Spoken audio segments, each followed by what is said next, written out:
Good morning, everyone. I'll start over with the microphone. Thank you, Rebecca.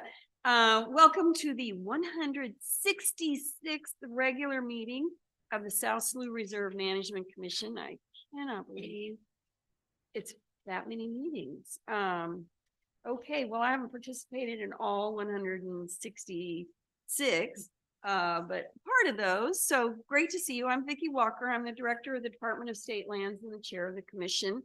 I'm going to have all the commission members introduce themselves, and we'll start with the ones on the screen. We usually take the ones on the screen last, but I'm going to let you all go first. And I see Maya up there and Cinnamon. So introduce yourselves, please. Hello, I'm Maya Watts. Thank you, Chair Walker. I'm the education coordinator at the University of Oregon's Marine Lab, the Oregon Institute of Marine Biology. Hello. Good morning, and I'm glad you can join us because we have a fun agenda today. All right, Cinnamon. Hi, everyone. My name is Cinnamon Moffett. I'm the research program manager at Oregon State University's Hatfield Marine Science Center in Newport, Oregon.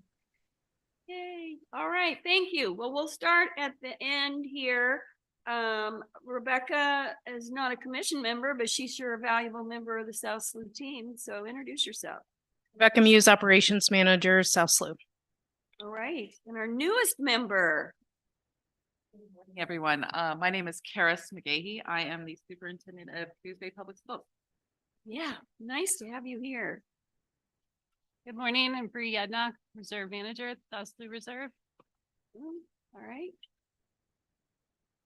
Yeah, I'm Laura Beth Barton. I'm on tribal council for the Coquille Indian tribe. And I'm Jessica Quinlan, and I'm your public member of the commission. And I'm John Sweet, one of the Coos County commissioners. Good morning, everyone. It's good to have so many commission members present today.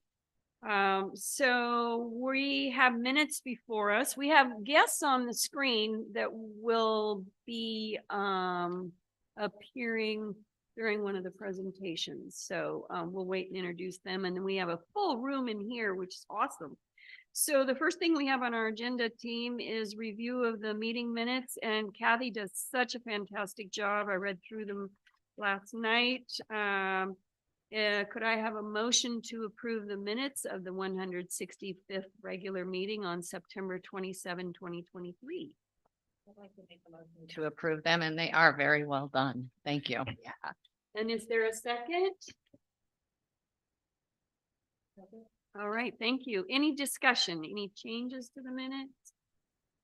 All right, all those in favor of accepting the minutes as written, say aye. Aye. Oh yeah, I can't forget you on the screen. And all those opposed? All right, hearing none, the minutes are approved. Awesome. Thank you, Kathy. All right, the next item on our agenda is public input. Kathy, did anyone send in a request? Okay. Well, the public hopefully is watching us all on YouTube.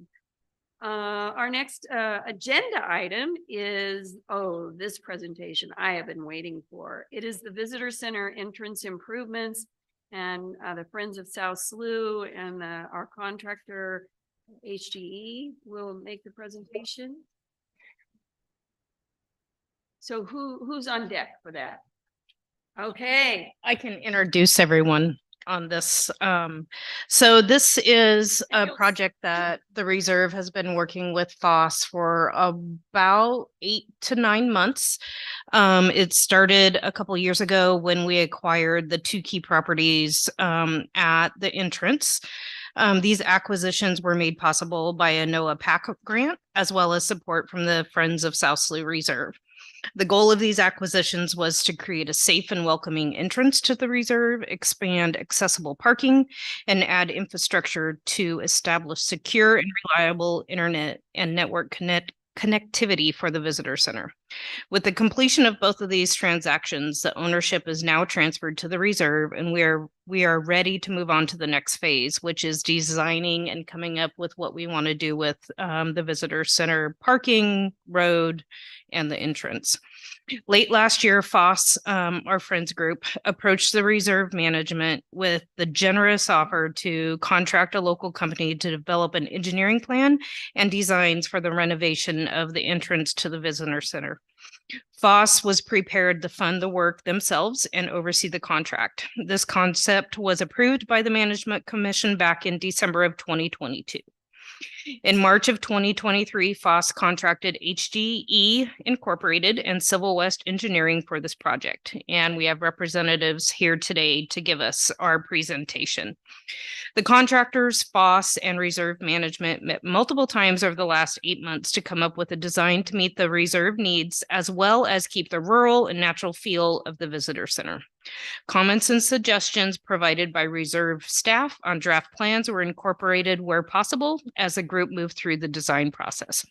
Some of these improvements included relocating the entrance road and sign to improve traffic safety, visibility, and security, adding a turn lane on Seven Devils Road to assist with safety when entering the reserve, install hardwire internet, network, and cable and communication infrastructure connecting the visitor center to existing facilities on Seven Devils Road, expand visitor center parking and including charging stations and other upgrades for ADA accessibility and parking, enhance and upgrade lighting and security features at the entrance, and then create a visual and auditory buffer from the adjacent commercial property that is on Seven Devils. So today we have 4 representatives from our contractors. We have Stephanie Martell from HGE Design and also Dominic Libri. Perfect. They are both from HG&E and they've done the design aspect of it. Then we also have Civil West Engineering here, Marlon, and I am totally gonna Gochner, thank you, and Christopher Kinney. They're both here as well. And I believe Stephanie is going to go ahead and do the presentation. And then after the presentation, we'll have some time for questions and answers. And then we also have an action item for the board today on this one. Excuse me. Thank you, Rebecca. You did a great job and we're going to breeze through this presentation now that you know all of the things. So this is our design team, as Rebecca mentioned. The only person that's not with us today is Will Dawson. He actually took the lead for Civil West Engineering and kind of helped spearhead all of this for the engineering side. Next. And like Rebecca said, the project goals and objectives, these are just a brief summary of what Rebecca mentioned, but at the entrance, we really wanted to prioritize the conservation of the headwaters and aesthetics of the reserve, improve that traffic safety and security. As many of you arrived here today, you'll notice that the existing entry is kind of hidden and it kind of crests up over a hill.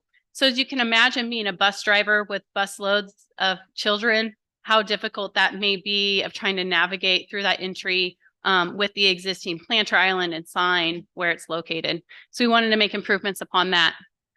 We also wanted to enhance the street presence without encouraging any vandalism or camping. And so you'll see the improvements that we're proposing is very insignificant, but we feel like it will serve its purpose in doing that. Parking. Stephanie, can I interrupt for just a second and have you all share the screen with those of us online? Thank you.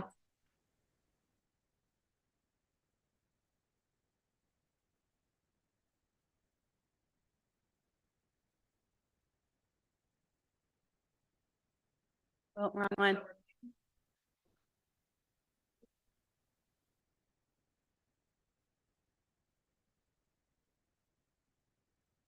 There we go. That one right there. Nope. Yes. Perfect. Can you see it now? Perfect. Thank you. There we go. Wonderful. Thank you for letting us know about that. Okay, so parking wise, one of the goals was to increase the capacity, but still maintain that natural feel when you enter into the site. So that sense of arrival, but then entering into a parking space that doesn't feel like a commercial parking space. We needed to consider the accessibility, so handicap accessibility, and pedestrian accessibility. So how to, again, with students, how are we going to unload the buses, get these students safely into the visitor center, how the buses are going to safely leave while there's other pedestrians meandering around from the parking area. And also look at including some electric vehicle charging spots as well. Again, the upgrade of the school bus access and drop off and parking and kind of how that all fits together, and enhancing the lighting and sight lines from the visitor center, just making it a more safe place, especially, you know, in those darker, dimmer days. You know, we don't want it to be creepy when you're walking out at night when you're leaving work.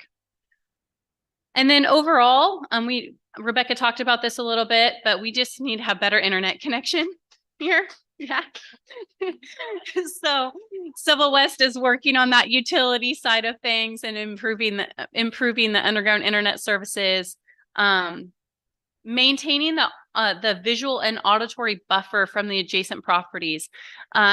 We are trying to do that creatively with landscape berms and some denser plantings and things like that to keep that natural appearance. And then we evaluated opportunities for green infrastructure. And for those of you who may not be aware, green infrastructure is what we call bioswales, or low depressed areas, which will allow stormwater runoff to hit those impervious areas, such as your asphalt, and enter in those. All the pollutants then get filtered out into this green space, and then the water can then continue on down into the reserve. So Rebecca talked a little bit about this. We kicked this off in April. We met, I think, 4 times or more. Our design team has met face-to-face a couple times, but we do team meetings all the time to kind of figure out what we're doing with our design. Civil West met with the county roadmaster to talk about the expansion and widening of Seven Devils Road and putting in a turn lane that will be very helpful, and you'll see that in the design. We reviewed several different design options, a bunch of different design options, and then finally came together with one that Rebecca and her team and everybody seems to be really on board with, something that we're all really pleased with. And currently, Civil West is preparing some cost estimates. We have some draft cost estimates out there that Rebecca will have so that she can utilize that in any fundings that she needs to put out. So this is the existing plan. It may be a little hard for many to read. Obviously, the topography is pretty intense as you're traveling down from Seven Devils Road. I don't have a pointer. Do you have a pointer?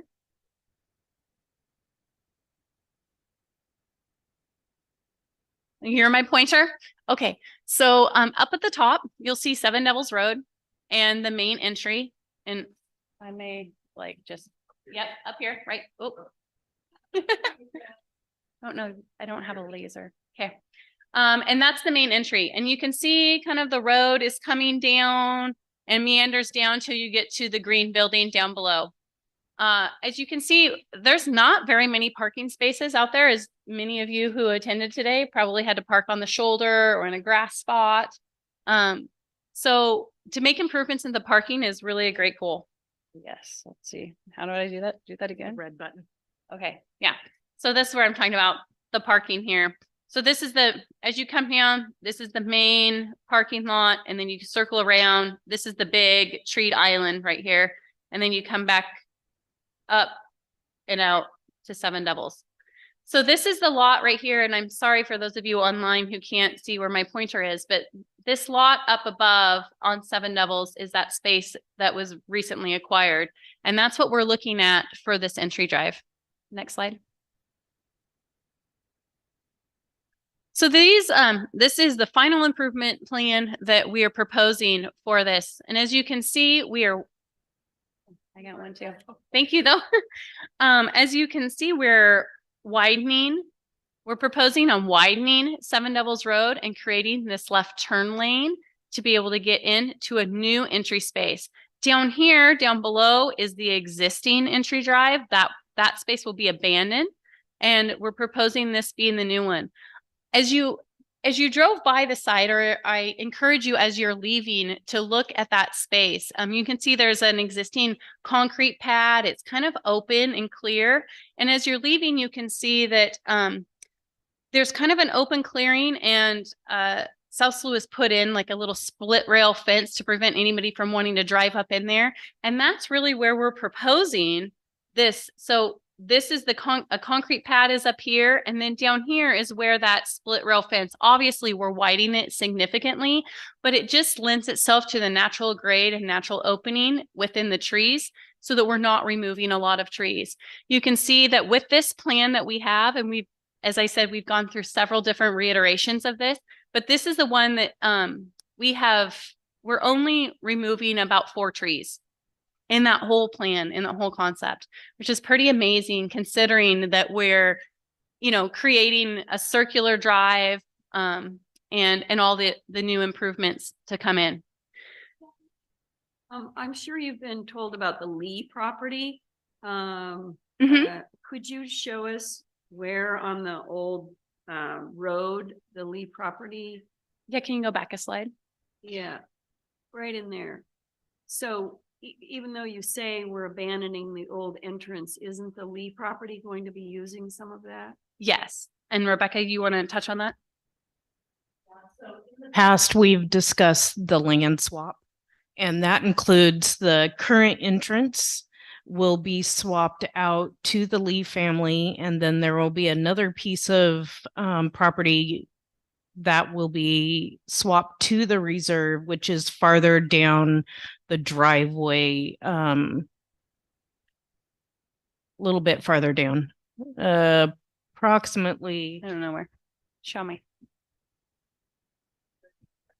Oh, that's right here. And that's still in the process. Bree's been working through that, through all the legal, steps that we have to do to swap land.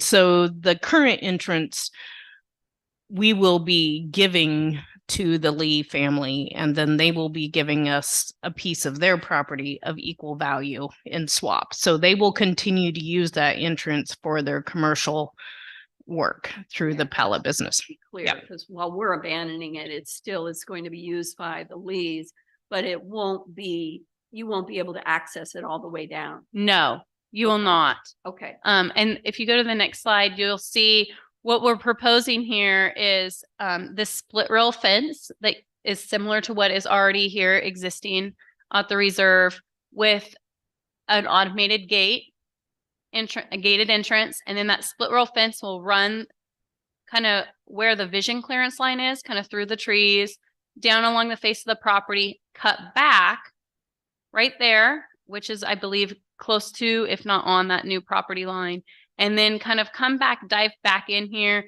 to where these trees get pretty dense, so that there's no way. A split rail fence is easy for people to crawl through, right? But visually, it tells people that, no, this is a boundary. You should not be crossing here. The main entrance is through the gate. And if that gate's shut, you should not be entering into the property. And that's kind of the theme that we went with, instead of having something that's more industrial looking. We don't want to block it off. We want to keep it nice and open. But we also want to say, no, use the main entry at the gate. And if that's closed, you're out of luck. We're closed for the day. So a little bit more about this entry drive. There's a pretty good stacking distance in here, so that when folks do turn off or turn on, we're not going to be stacking up a lot of vehicles. So the fence, the gate is set back a little bit. So if that fence is closed, you're the first one in, you're not right on the shoulder of the road. We're meandering down through the forest to get to meet up with the existing road. So here, the existing road comes along through here. Now, if I am a bus and I'm dropping off students, I can come down around, do a circle, and come back up. and then pull off on several different areas to kind of stage myself. So that's kind of some overflow bus parking. That's what we're considering. This is a nice circle turn just for anybody who needs to find some additional parking and then walk down along a path. So some other improvements that we have along here is a couple more overflow parking spaces, and then the potential of expanding the overflow parking. So right now they're just dashed in. So that could be a future project. It's not something that maybe we would want to do right out of the gate, but something that if you needed 5 more spaces or so up on top, then that's something that the reserve could look at doing. This right here is our bioswale green space rain garden, which the way that we're grading it, everything will shed into here before it, percolates through and leaves into the reserve, since this is at the headwaters. And then this right here is a berm. So it'd be a landscape berm to create a little bit of a buffer so that you can't see that there's a road in here. It'll create a little bit of a visual barrier and sound barrier as well from the highway. So this is a pedestrian pathway crossing, and then you'll see something that we don't currently have out here now is a good pedestrian route to get down alongside the road. So if you're parking, if you have to park overflow and you're parking on the shoulder, you're walking in the middle of the road to get back down to the visitor center. And so what we wanted to do is create a pedestrian pathway so that people are on the shoulder, they're not in the middle of the road or a side of the road walking. So we have enough space along this side. The north side is super steep, so we can't do it on the north side. So we're going to do it on the south side, and then also create a widened area, just a gravel shoulder where we'll create designated overflow parking. So if you come down here during an event, it's all full, you can come back here, do the circle, and then pull off and park on that side of the road. This area right here is the existing grass pull out. Right now it's just grass. We're showing it potentially being rocked in just to create more of a year-round overflow parking area. And it's also a really nice pull out, let's say buses or somebody, slow travelers waiting on somebody to come, they can pull out there while all the rest of the vehicles are leaving. You want to go to the next slide? So before I get into the parking area, we'll talk a little bit about the improvements up here at Seven Devils. So as you can see, like I mentioned, Civil West met with the roadmaster. They came up with a plan that the county is on board with, and this is it. So this is the width of the road currently. I think it's like 600 feet maybe from where we're proposing the left turn lane start. So we're down here quite a ways. That's on the crest of that road, right? So it's starting to crest. So we want to start it down far enough just to get that vision clearance. So we're going to start with putting in a solid yellow line, and then that's when it starts its taper into forcing people to take this through traffic is widening. So we're widening here pretty significantly. This is the right-of-way line though. So we have the county has plenty of right-of-way. Currently, right now, this is the right-of-way line as well, the right-of-way and property line. You can see there. So there's plenty of room to widen it. We're proposing widening it. So then we'll have 3 lanes of travel. We'll have a through lane, a left turn lane, and then that northbound lane. I think you can stack 3 buses. Is that, Marlon, does that sound about right, Christopher? I think the stacking is about 3 bus lengths. So that's pretty significant to get folks to turn in. And I think the visitor center, as well as the Friends of South SLU, are really excited about the potential of, just increasing the safety of what this entry drive looks like. So do you guys have any questions in regards to just this? Go ahead. Mm-hmm.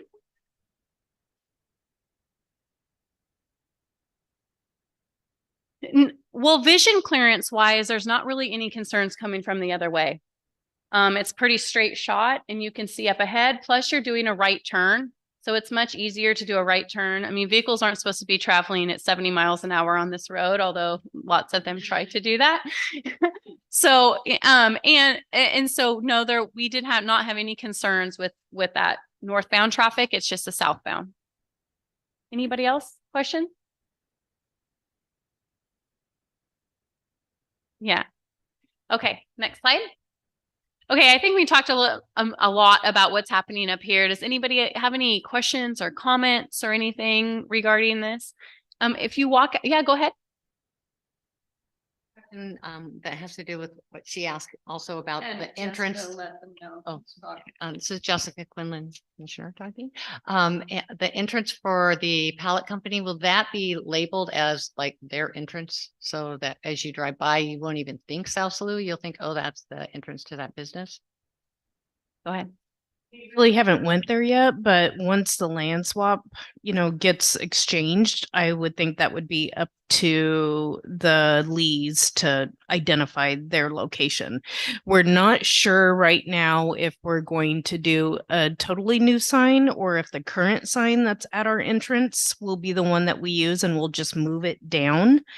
The other thing that I've been working on with the county is updating our current signs out on Seven Devils. So because our signs, unfortunately, over the past few years have been shot up and they're a little ratty. So I've been working on getting those replaced with the county. Once the construction and the turn lane is in, those will all move back to where they need to be located to notify, because right now I think they're at half a mile or maybe a quarter mile. Those will be moved to match up with the new entrance. Exactly. And as Rebecca kind of touched, we don't know if we're relocating that existing entry sign or if we're building a new one. However, we do know that existing planter island that will be removed and go away. So there won't be any sign that there was a entry into the slough at this time. There's a question over here. Oh, yeah. Sabra. Oh, you have a pointer. This area right here, that also is going to have the Correct. Yes.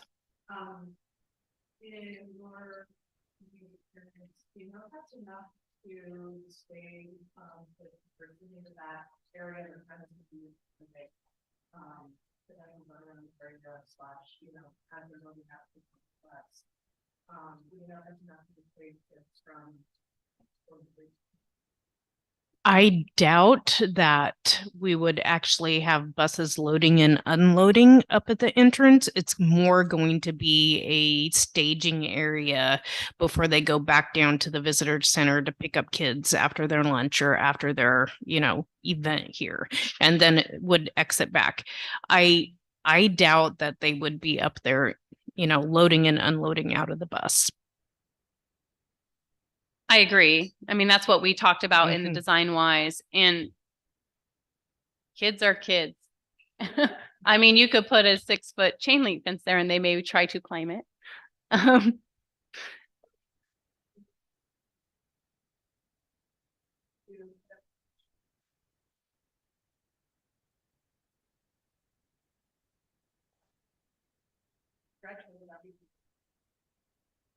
On Seven Devils or on the property? So anything on Seven Devils is county. We would not be able to put up our own signs, but we already have signs down along our driveway, slow down, children on site. I can't remember what they exactly say, but that's something that we will probably consider putting up towards the front of the entrance, just not on the Seven Devils side because that's county. So that has to be, there's regulatory type things that they have to look at when it's on a county road like that. But once it's on our land, then we can start to do our own signage.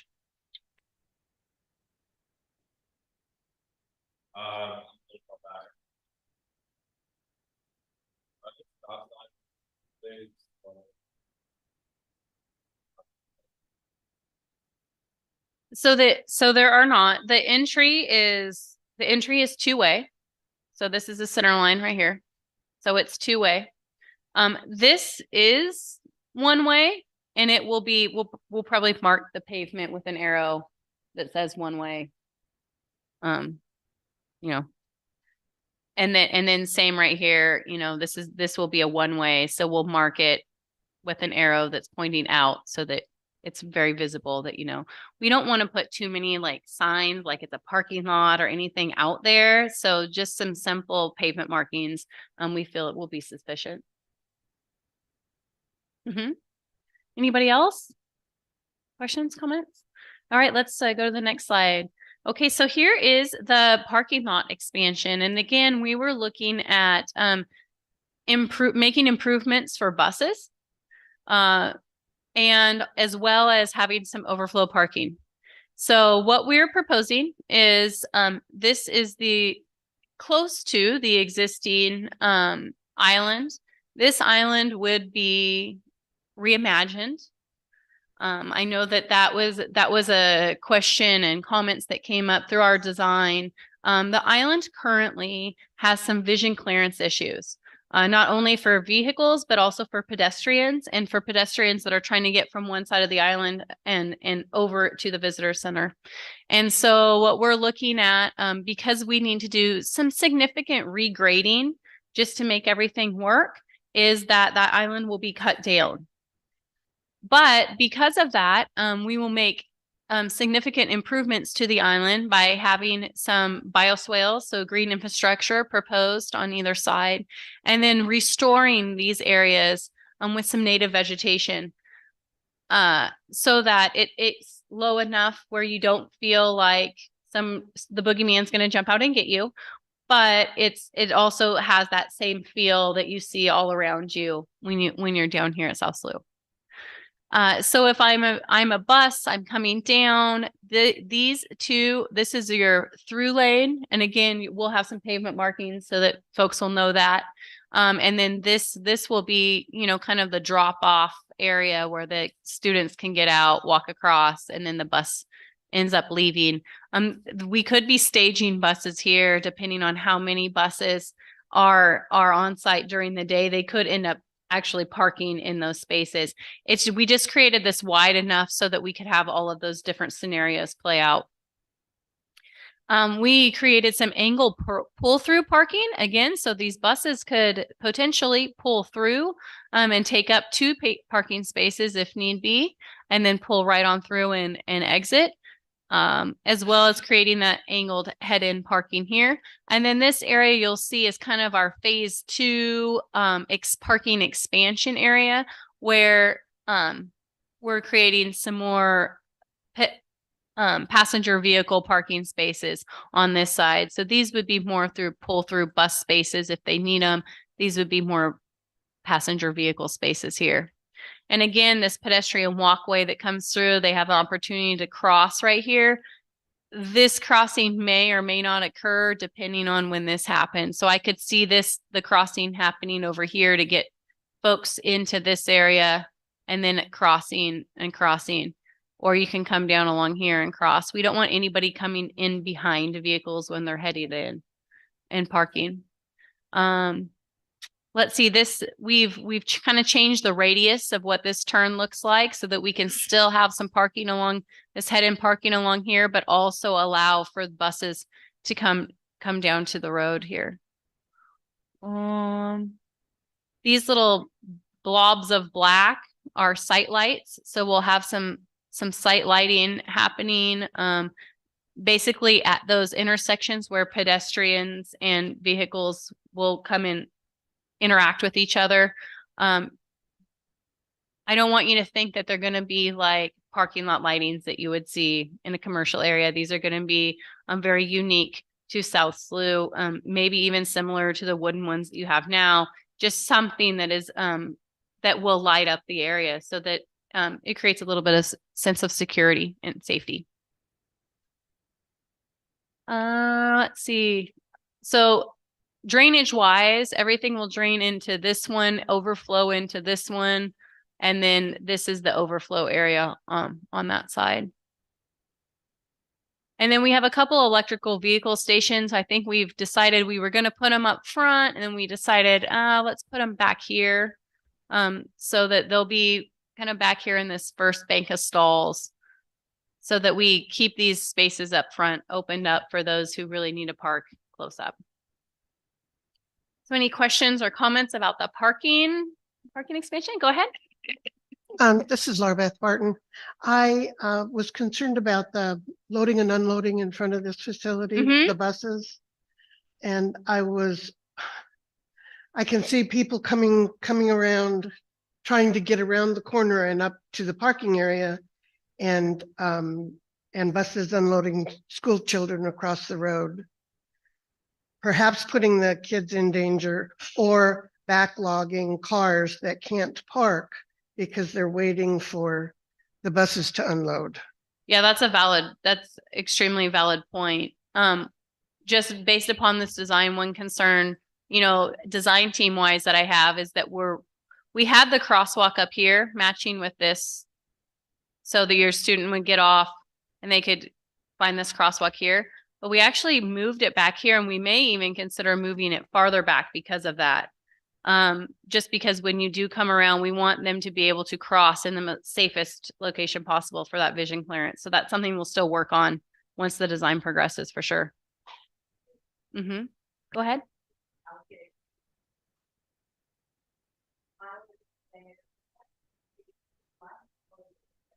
Correct.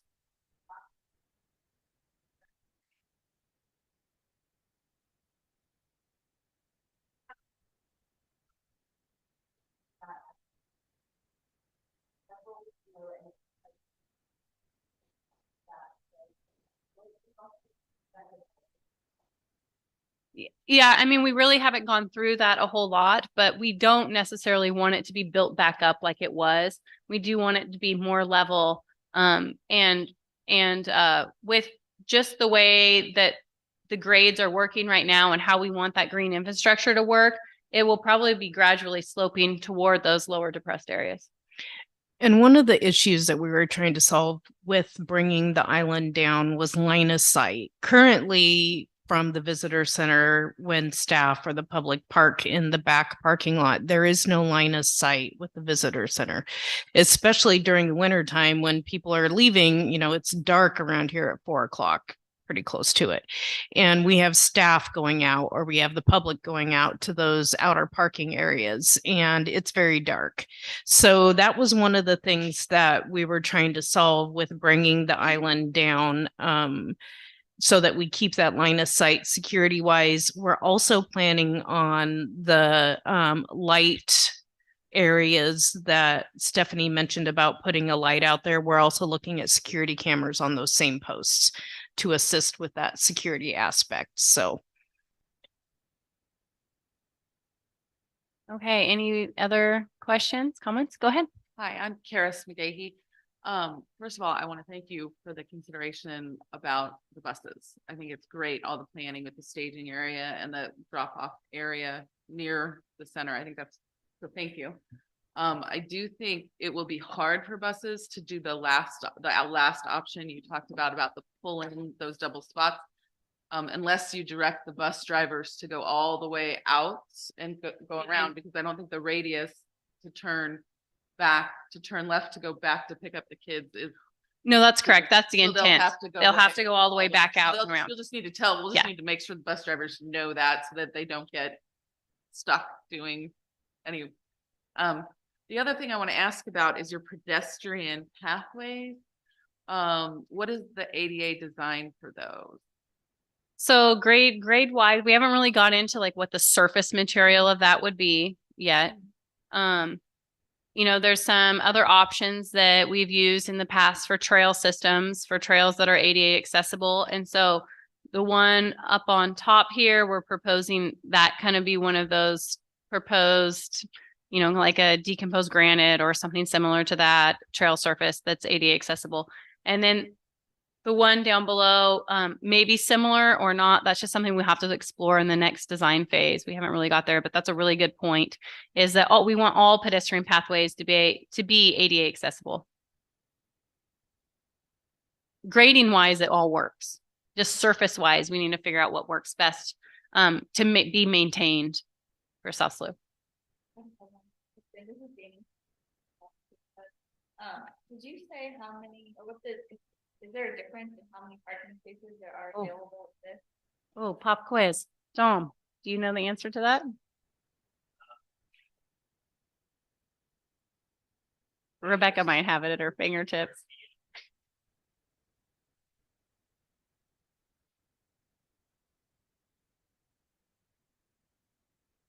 We could count real quick.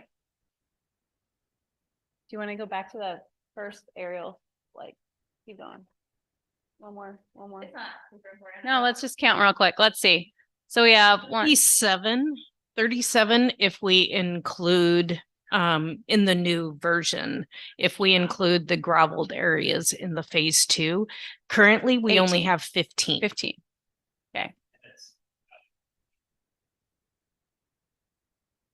You can go to the. Right. No, And the that's one fine. bonus One if- back.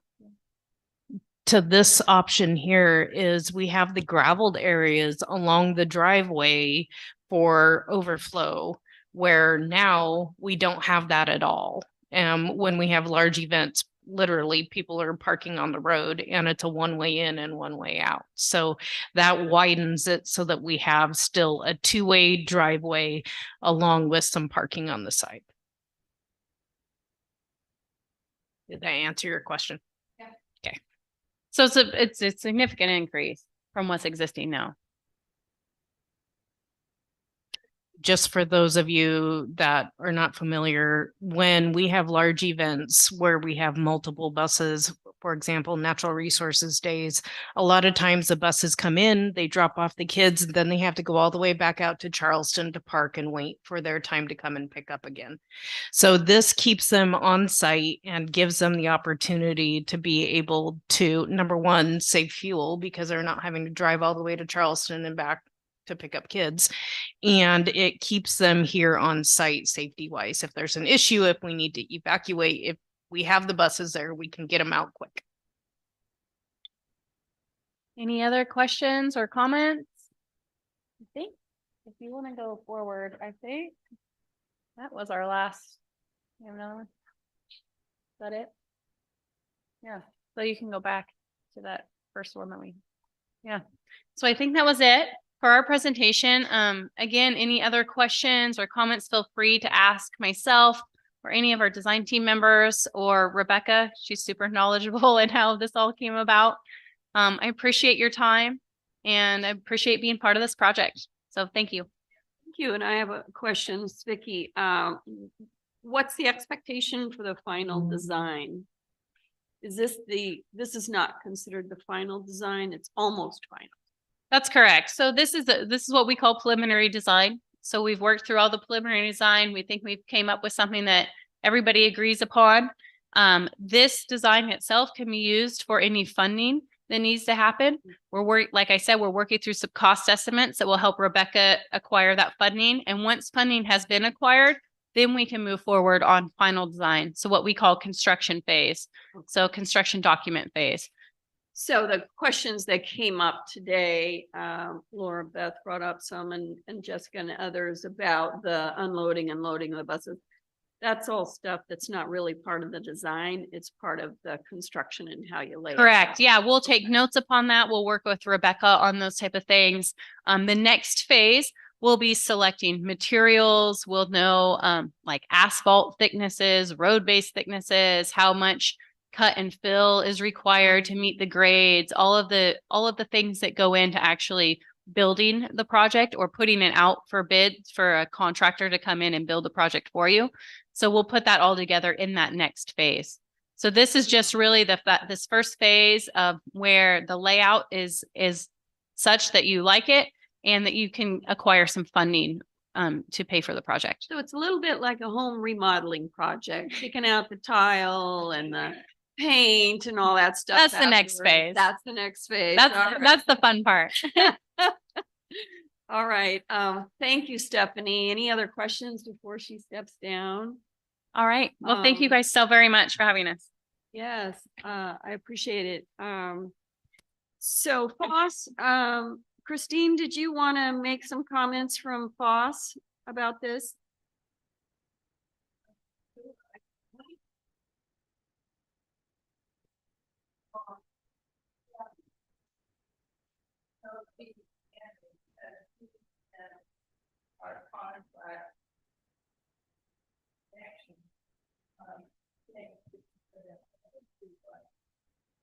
to kind of explain some of this. We have been really so enthusiastic about this opportunity to really improve the safety and provide the internet and all the other things that are needed. And so it's a pleasure, but I really want to give accolades to Jeannie because she has dogged everything, kept all of our minutes, kept the feedback loop going, and she's our secretary for the FOSS, and she's really engaged in this project.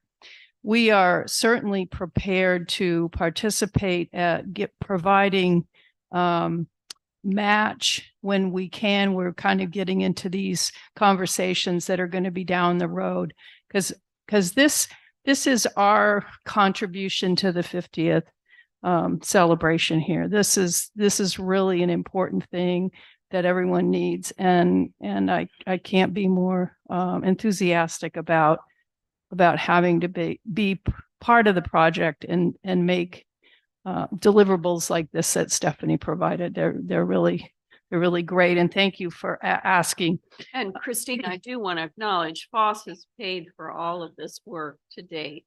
Correct, and it's because of a legacy gift that was provided to FOSS too. So again, that's why we wanted to bring it into the community. The reason we're able to do this is that we've had funding from people in our community, and that's the only way we could do this. And moving forward, as well as what Rebecca certainly knows, and we're looking at this and with these cost estimates, we want to use part of this 50th as actually a fundraising opportunity too, for the community to recognize how important this is for anyone that's interested in the SLU and understanding and highlight it. So it's a real chance to increase visibility and celebrate the first reserve in the United States. So it's been our pleasure to do this, but it's been a lot of work. So we're going to use some of our volunteer, because we're 100% volunteer time as match, and we're kind of working on that. And Christine, could you tell us what the 50th is next year? So what is the timeline for completion of the project?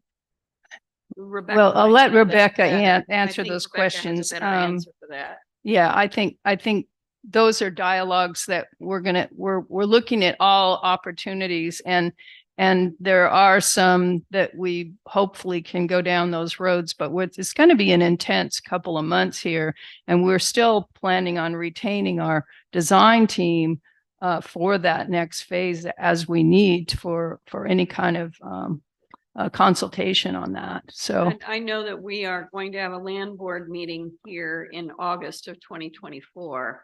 It would be really great if it could be completed by then, but it won't be. no, Rebecca?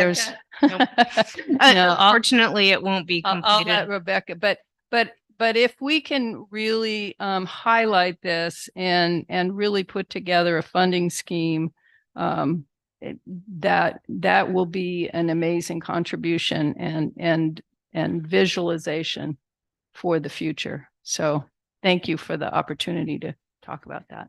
But again, hats off to Jeannie. She's just been fantastic.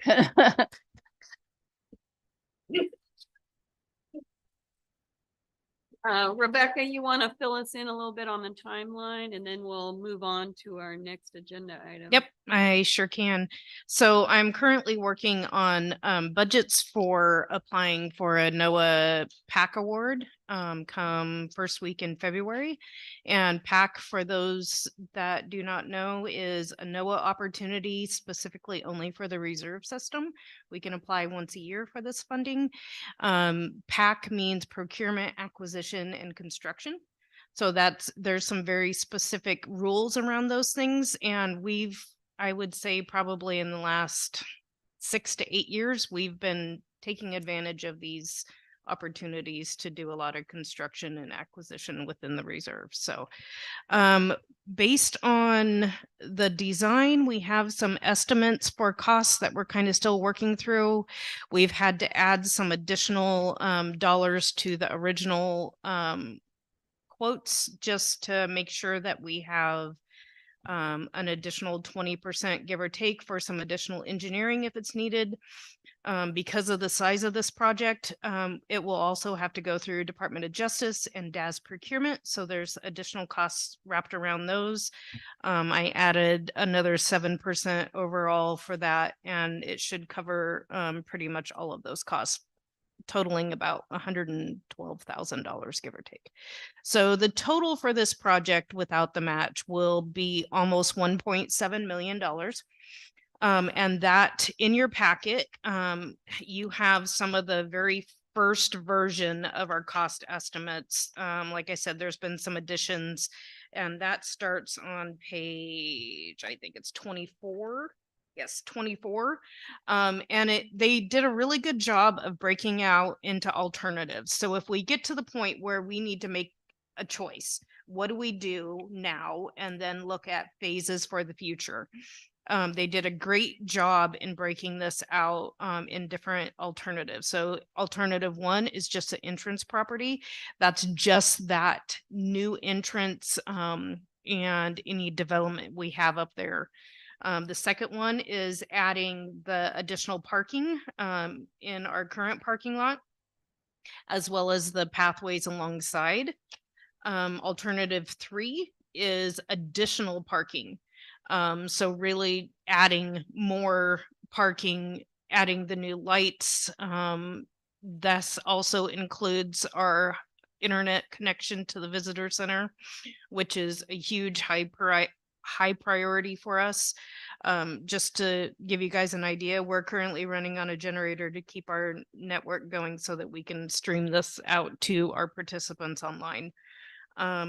And then alternative 4 is adding on that left turn lane on Seven Devils Road. I was involved with Civil West when we did the visit with the county roadmaster. We did a site visit here, as well as really talk through what our options were there. They are very supportive of adding in that left turn lane. It'll solve a lot of issues for them road department wise, including getting our semi trucks for the pallet company and the Lee family off of Seven Devils. It's been an ongoing issue with them. This solves that issue, so it gives them an opportunity to get off of Seven Devils, use our old entrance to access their property. So they were very supportive of that idea. They did give us an offer.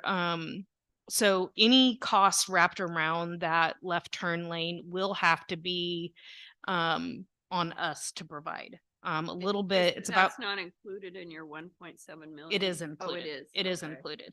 But they did give the offer. They said there's quite a few ODOT and federal transportation grants that we could possibly apply for to cover that. They said it would be a perfect match for a lot of those. I've been researching them and watching for the opportunities.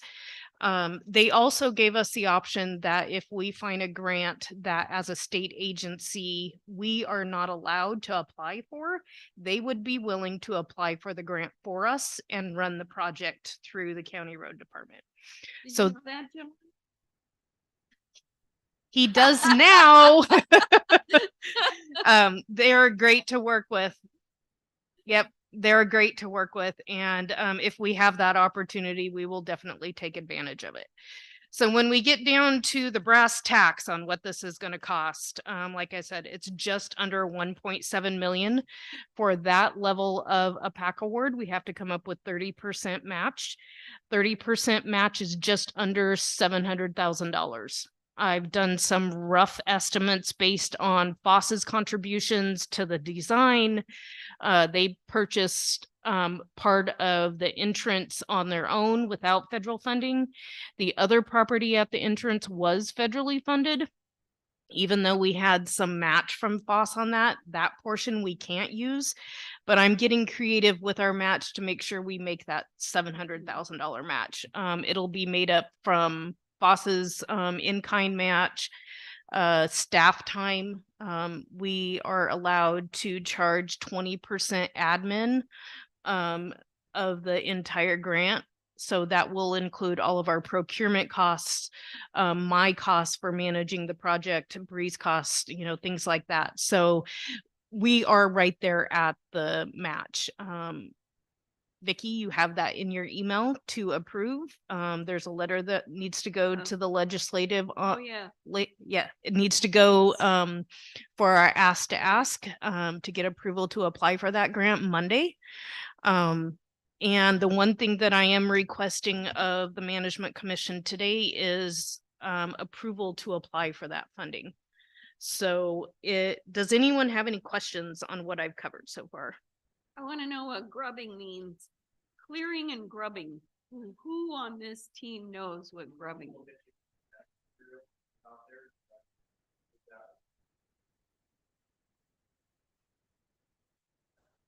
yeah.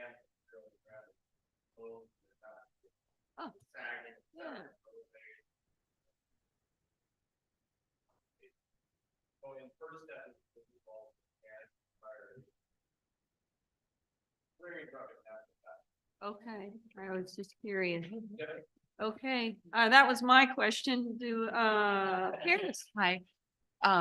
Back to my earlier question. I see in the budget, it has 4 inches of crushed oyster shell path for the pedestrian path. And is that ADA accessible? I don't know if a wheelchair can go through crushed. Fires, you can put in that will still allow water to circulate, and kind of hold and combine things. Those are things we're gonna explore with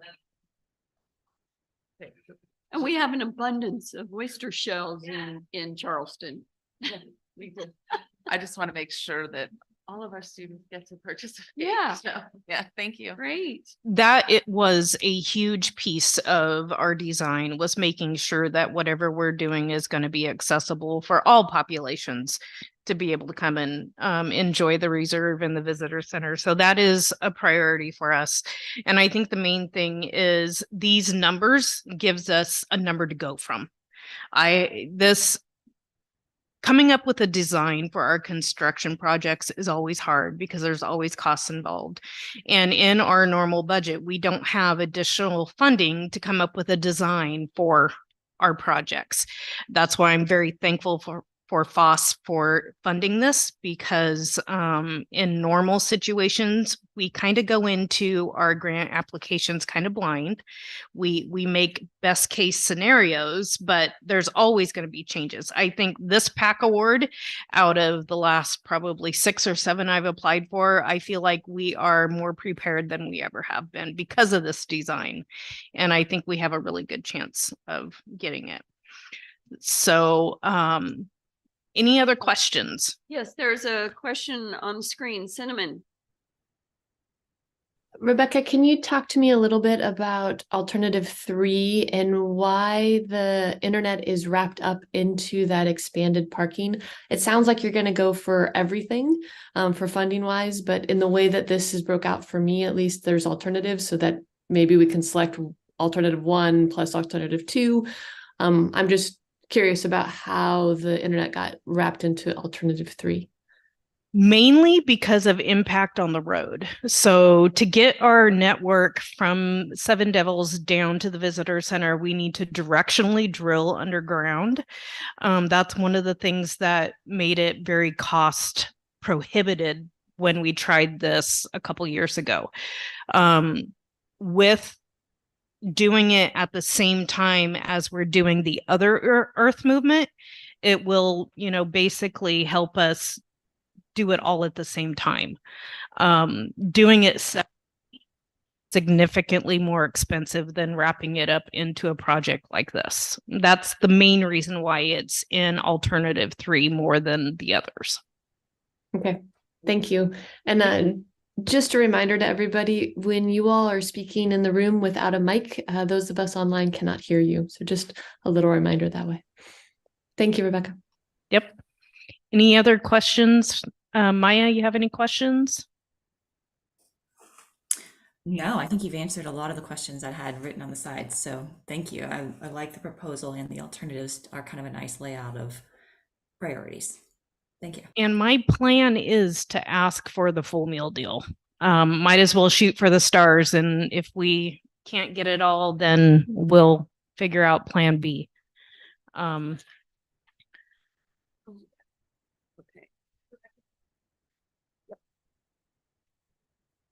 The other thing I'd like to put in is that we would love to get letters of support from all the entities here that can help support our application, because we think we can build a good case for the 50th, and that would be really helpful. So I'd like to add that as an informal ask. So I'll get going on the recommendation and action item that I need from the commissioners. But the one last thing that I forgot to ask, Vicky asked about timing. It's going to be a 3 to 5 year project to get done.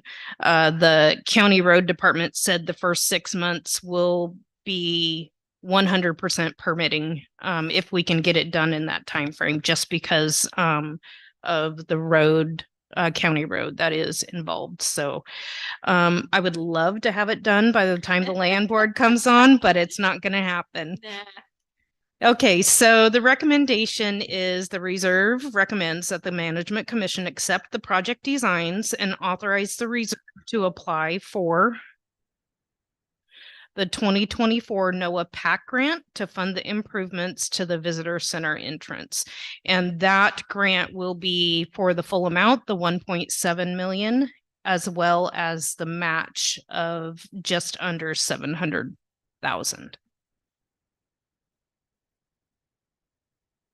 Okay, so could Rebecca can't make the motion. It needs to come from a commission member, so she's laid that out. If I don't know that I could recite all of that, but could we just do a so move?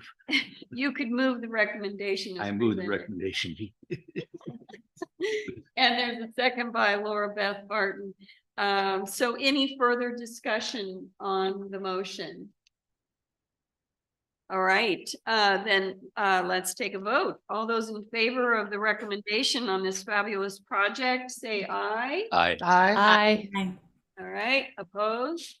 Okay, you've got our blessing, and thank you everyone for your participation, the design team.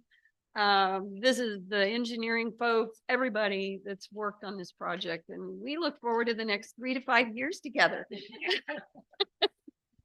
I will retire before this project gets completed, but I'll come back for the ribbon cutting.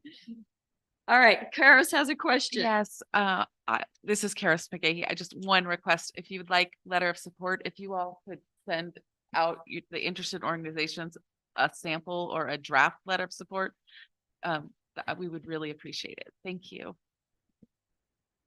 All right. Good comments all around. All right, we have another great presentation today. We never fail to keep you excited about what's going on here at the South Slough. This one is the Ramsar wetland designation. We heard about this at our last meeting. It was in your minutes. I reviewed those, but we have a special guest here today, Zach Topor. Is that correct, Zach? Yes, it is. Okay, and Zach, you are with NOAA.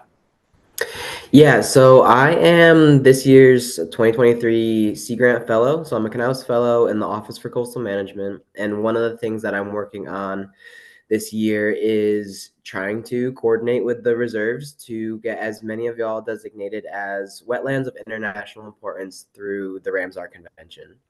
So it sounds like you had a little bit of a briefing of what Ramsar is and what it does. So I'll just do a little bit of a summary and a recap, and then open up the floor for questions. So that way we can answer anything that you've got going on and see what our future directions can go.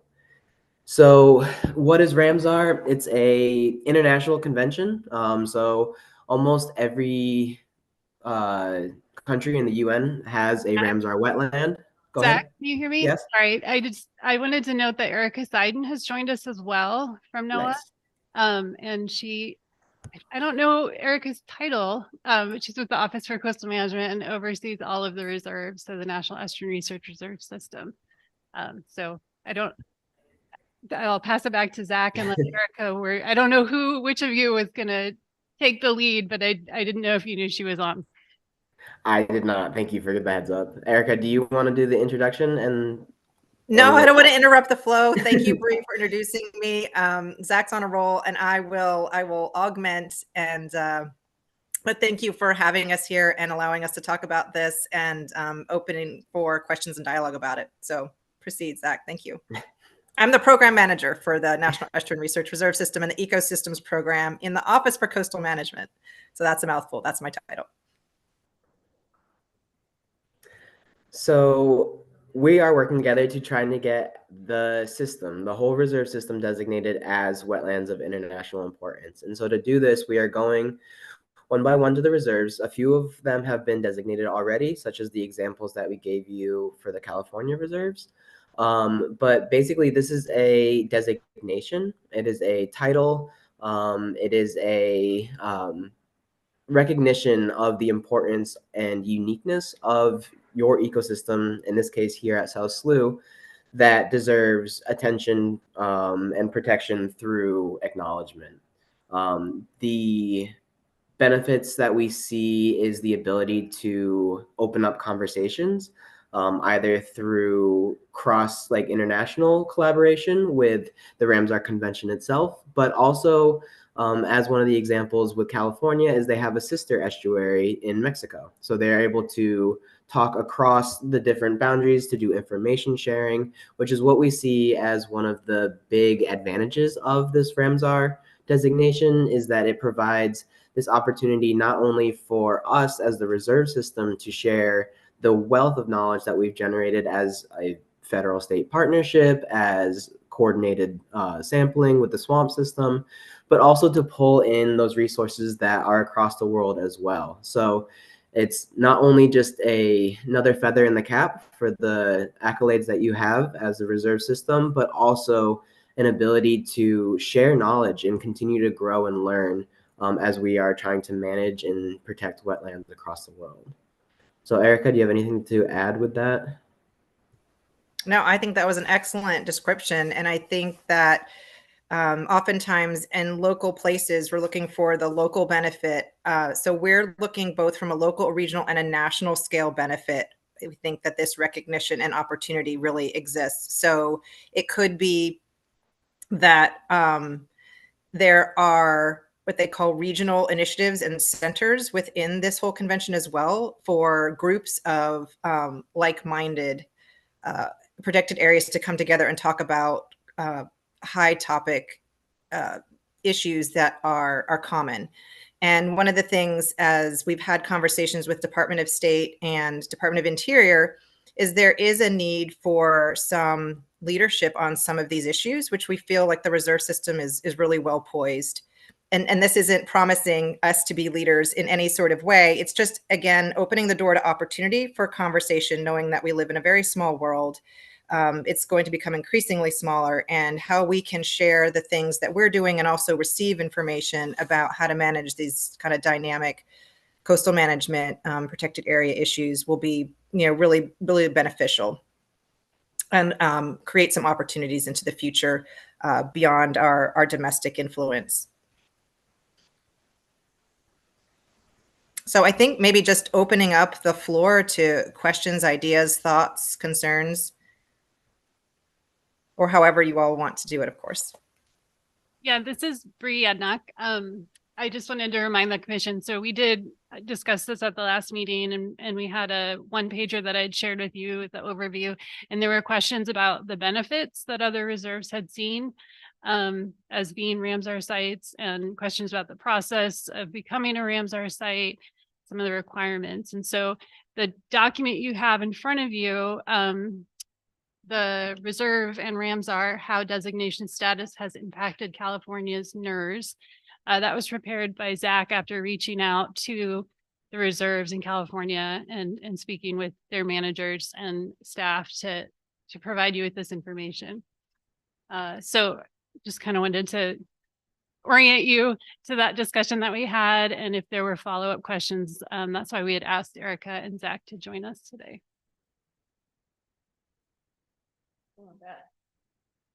I see the advantages here of the Ramsar designation. Are there downsides to getting that designation? Are there do we have roadblocks that are automatically put in place for certain decision making if we join this? So not that any that the California reserves have talked about. There's none that we can see. There's no regulatory power from Ramsar. It's solely a designation of acknowledgement, essentially, that pulls the reserve or reserve system into the Ramsar Convention. So there isn't any sort of legal or monetary commitment by the reserve. The reporting requirements that are dictated by the application is every 6 years, there needs to be an update of the information sheet that is initially filled out with the application. This is information that's already collected through the reserve. We see a lot of synchronicities between what Ramsar is asking for in regard to types of information, the ethos of protecting and preserving the wetlands. Only if something big changes that completely disturbs the ecosystem state, or some major development occurs where there's a new threat, that is terms for updating the information sheet about the wetland in question.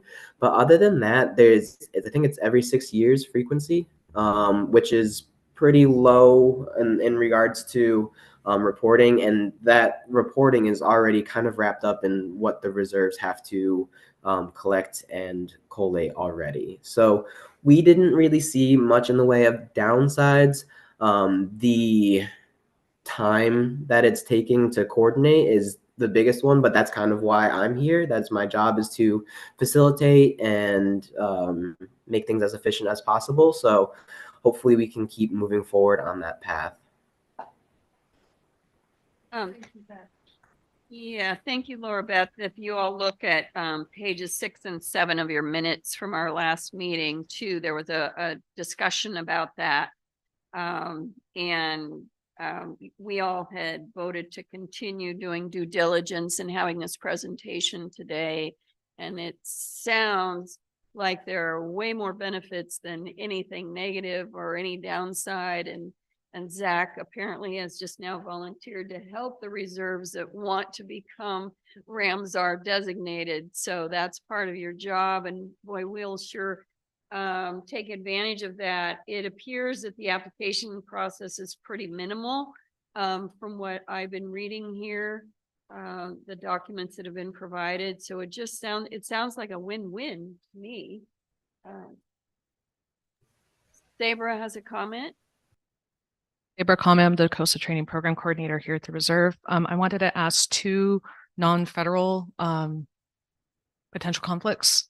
With the California Reserves, is the language for the Ramsar designation clear enough so that, for instance, state agencies that do have regulatory authority, such as for us, Oregon Fish and Wildlife, wouldn't mess up any of our applications for take permits? And then the other one that I want to make sure that doesn't become an issue is with the California Reserves, when working with tribes, and I know that, California tribes are different than Oregon tribes, but we have some cultural resources on the reserve. So when working with tribal historic preservation officers, I wanted to ask whether, again, the designation guidance is clear enough so that none of the tribal staff will have any problems continuing to work with us on those sorts of issues. No, those are great and really important questions. The California Reserves did not report anything in regards to having issues with that. One of the requirements for the application packet is a signed letter of support by your state Fish and Wildlife Agency and any other regulatory agency that has a say in the land that's being designated. So in that case, that kind of wraps up the Fish and Wildlife concern that you stated in the first one. There's no, like I stated before, there's no regulatory impact of Ramsar. So they can't set rules or require permits. And that extends to tribal gathering and sovereignty of how they use the lands. in discussions with, for example, up north in Padilla Bay, up in Washington, that they are going to get letters of support from the tribes that use the land. So that is always something that can be included. But there's no evidence so far to show that there's any sort of restriction on how the land is used based on the regulations that you already have set in place as a reserve. Yeah, thank you. Good questions. And I would just add that as the reserves in their state agency homes have seen this as a benefit in visibility and applying for awards, hopefully the significance of any tribal lands, this could also be an outreach and increase in awareness of that as well. So, we could look at this as an educational and outreach opportunity for the significance of these lands and the history upon them as well. Great, thank you. Any other questions, Karis?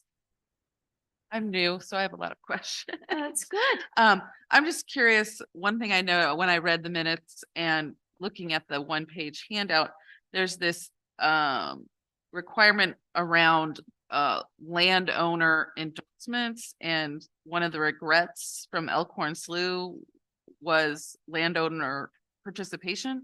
Can you tell me more how that would impact us with the landowner issues, and why what was the issue, that the opportunity they felt they missed?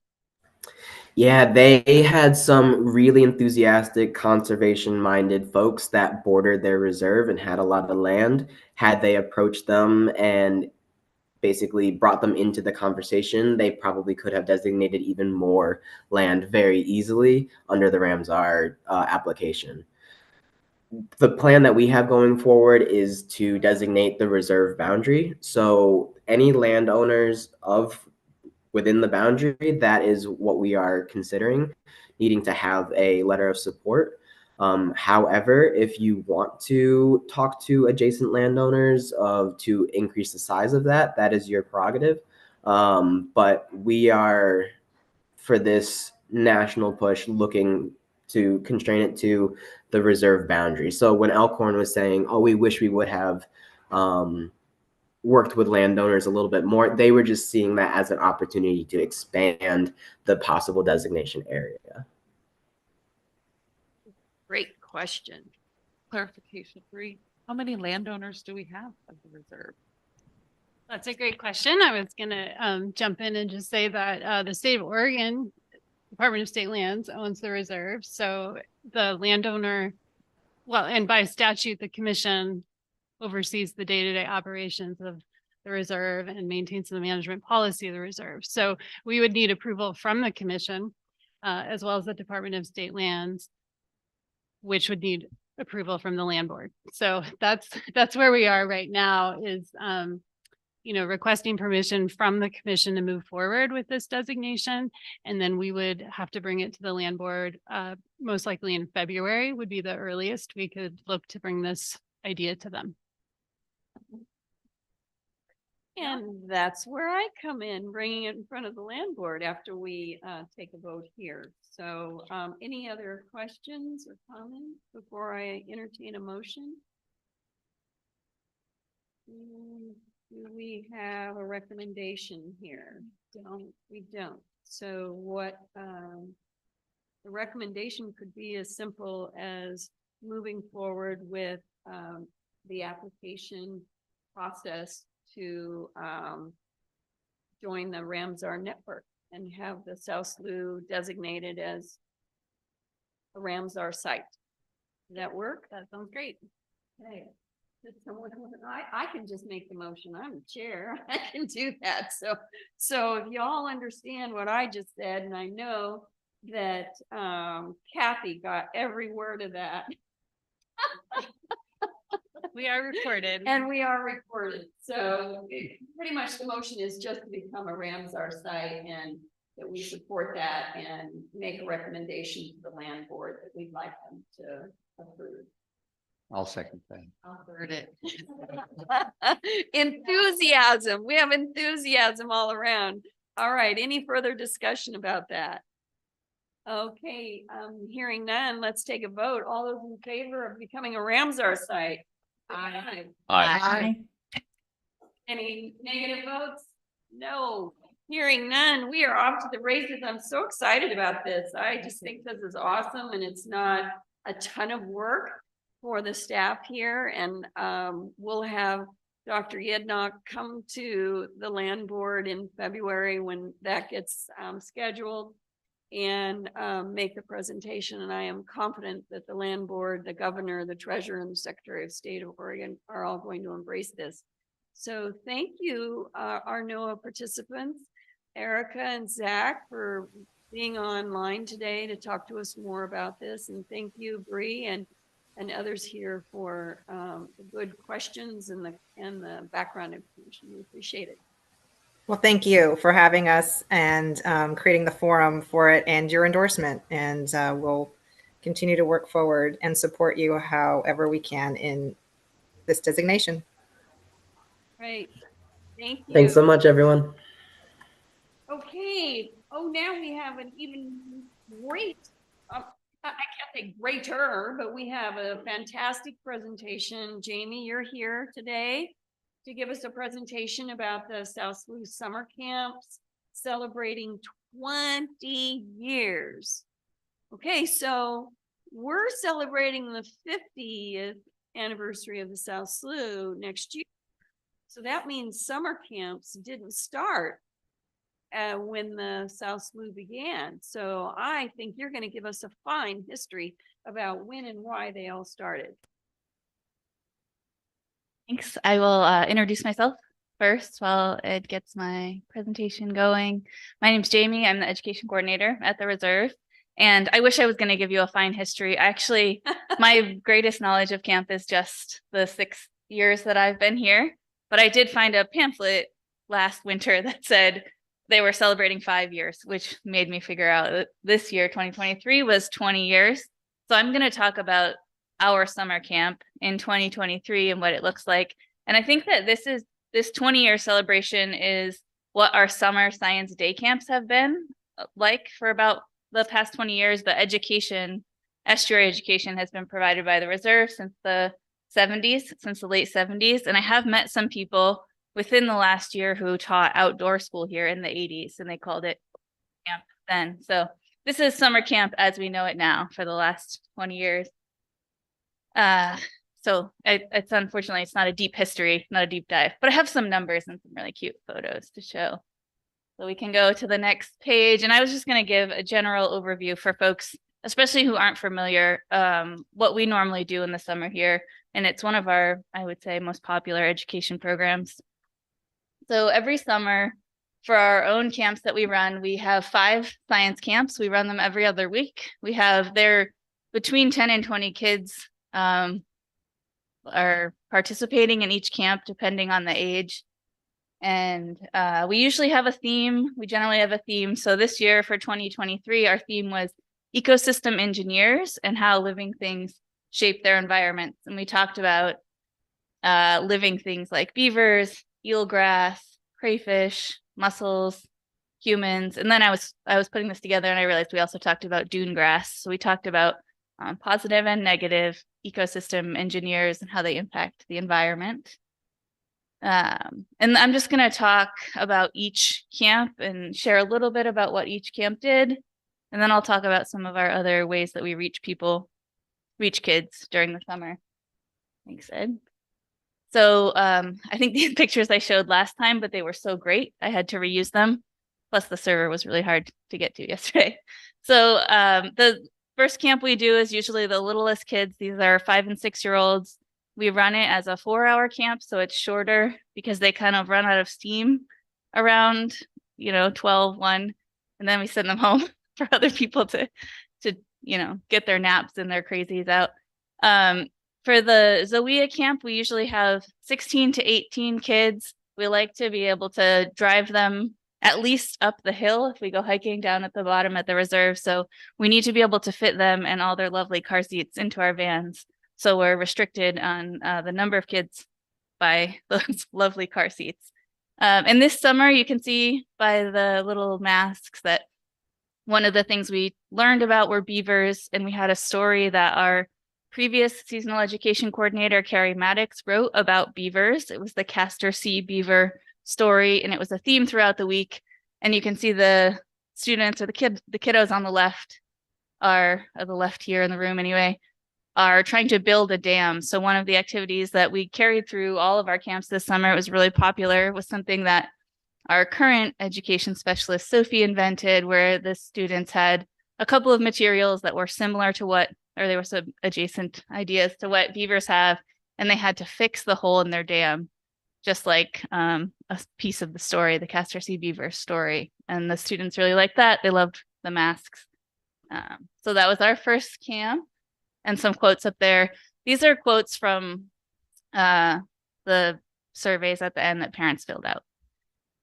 Megalops camp is our 7 and 8 year olds. So they come for 5 hours. They're a little bit older. They last a little bit longer, but we still send them home after a while. We talked about the beavers again with this camp, and then we also discussed eelgrass, and we added an additional story about Emerson eelgrass, which was a little eelgrass creature building its environment. And so we did an eelgrass exploration with these guys, and they also got this group, and they also got to paddle in our canoe schmoosh, which is usually very exciting for them. We go, I don't know, maybe like 20 minutes up the estuary, and then we come back and they think it's a great time. And that's about their capacity. So we can go to the next slide. Then we switched to our high school camp. We switched to high school in the middle of the summer because that's when the teenagers are most free. They're like busy at the beginning of the summer, and then starting in August, they go back to sports and band practice and all this other stuff. So there's this little window of time where we can get most of them, I think. So, and we usually, this is a camp that we keep smaller numbers. So we usually keep this at 10 students, and that's so that we can really dive into careers and some of the research that happens in the reserve. So with the camp this summer, a couple of things that were really popular were a fish lesson with Nadia. You can see that happening on the left, where she talked about fish anatomy and morphology. And then we do a lot of fish printing with rubber fish, but with this camp, we printed with real fish, which the kids thought was pretty fun and a little bit gross. And it was a good time. The fish they had been frozen. So when we went to print with them, some of the goo got out with the paint, and that was really fun. They liked that part. And then these guys also got to go to the Matson plant nursery that Kuswa has, and think about some natural resource careers on the coast. So that was nice. And you can go to the next one. Let me ask you, this is Vicky. Are these kids all just from the local area, or do they come from all over Oregon? So they're primarily local, but there are kids from all over Oregon and even sometimes California. We have folks that come and stay with grandparents for the summer, for example, or I think that's a big one. When we have kids from out of the area, they're usually staying with family for a little bit of time. Sometimes they're on vacation. So some people will look for camps and then go on vacation where there's a camp. So we get those as well. But I would say 80 to 90% are local kids. And a lot of them are students that have come year after year after year. So we kind of try to change things up a bit for our camps. This dungeon, go ahead. Oh no. Yes. Pickle. That was a favorite for a couple of people this year. It's a salt marsh plant, pickleweed or sea pickle. It grows in the salt marsh. It's edible. You can even sometimes buy it at Coosehead it's pretty pricey. You buy it by the pound, but we can pick it in the marsh, and it's basically just really salty. It's a plant that drinks salt water and keeps salt in its cells. And kids love anytime you can eat something from the environment. So with this is the middle school camp, and these guys, I think probably one of the most interesting things we did this year, we did a bunch of new things, but one thing that was interesting to me is that we did a trail building project. One of our facilities folks gave everybody a lesson in trail building, and then we went and fixed part of the trail, and we had no idea how it was going to go. But several kids in there at the end of the day when we were debriefing said they really enjoyed it, and they felt like they really had accomplished something. So that was kind of a nice piece. And we also caught invasive crayfish with this camp. Very exciting. And then we can go to the last one. So our last camp of the summer is our in-star camp, 9 and 10-year-olds. And they also did eelgrass investigations. We talked about sand and dune ecology. They had a great time. They run off into the dunes. We let them run up and down the hill a lot. And then they're a lot more mellow when we get back in the van at the end. So that's a little summary of the camps. I have some numbers if we go to the next slide. Just for this summer though, so I wish I had 20 years of numbers, but I don't. So for this summer, you can keep hitting the buttons till just hit everything. I didn't realize I wasn't gonna have control. So this summer there in our camps, we had 88 kids all together, and that's essentially how many we can fit in the vans every day or every week that we have camp. It comes out to nearly 2,000 hours of estuary learning. We did get feedback from our feedback surveys from 19 parents. Really, really positive reviews. I would say the only thing folks mentioned this year was just that they wish the length of a camp day could be longer, or that we could have more days of camp.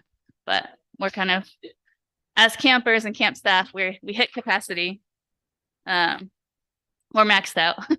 And then I think I had, I was also going to mention that these are some of our most popular programs. They always have wait lists. And this summer, at least 3 of the camps had wait lists with 20 or more kids. So we could have run like had we the capacity, a whole nother camp for all of those students. So we are this winter going to think about a different way to do, I don't want to call it applications, but normally it's first come, first serve when people sign up, and we're going to think about a lottery or some other more equitable way of doing things, so that people aren't scurrying at their computers at 7 a.m. on a Saturday, which is what they did last year. And then I wanted to mention that it is doing all that service is only possible because of all the staff, interns, and volunteers that contribute. So we have education staff, full-time education staff who help out, pop-ins from our science stewardship and CTP staff regularly every summer. We have undergraduate interns that help, high school interns, and adult volunteers. And if you hit that button again, Ed, we can see this summer with all of these people contributing, prepping, leading, and cleaning up from camp was about 700 hours of humans work. And I just have a quick list of everybody's name. And again, lots of arrows. So this summer, this is most of the folks who helped out. We had a seasonal education specialist, our education specialist, myself, a high school intern, 2 college interns who we shared with science staff. So they get to do this internship where they're with education one week and with our science team the next week, and they go back and forth. We had this awesome teacher who volunteered. He's a 3rd grade teacher from North Bay. He volunteered with 3 of our camps, something like 60 extra hours with kids, not getting paid, just volunteering this summer, and it made a huge difference to us. We had a couple of folks at the end of the summer when all of our interns leave. We had a former summer camper herself come and teach with the kids, and a local camp parent come and teach one day and drive a van full of girls singing loudly. It was really nice. And then some of the other summer camps, and you can hit the arrow 2 more times. Some of the other camps that we work with this summer, so besides the ones that we run in our in-between weeks, or when we have staff who are loose to do another camp, we're helping out with other people's camps. They come to the reserve for maybe a day, or this first camp, and all these photos are from the Coos Bay Middle School camp. So we work with Chad for that one. And we run this very similar to our own middle school camp, but it's supported by funds from the school district, and teachers are the staff. We only need 1 South Sioux person to go with that camp. They have a great time. We had 3 half days with the Coquille Indian Tribes camp, focusing on watersheds, estuaries, and different water quality parameters. We had a half day with the Confederated Tribes of Coos, Lorumquah, and Sayusla camp, which hadn't run, I think, since COVID. I think that was their first year back doing in-person camps. Some of the SWAC STEAM camps came out for some observation hikes, and then the TRIO talent program came out for a couple of visits. So overall, we're really busy with kids in the summer. And I think that's it. That's all I had. I can take other questions if there were things that didn't make sense. Or if you're wondering why that student is being knighted in that picture, Well, they're gone. I saw the school district was involved, the tribes were involved. John, where's the county commission in this picture? Do you have summer camp for the kids?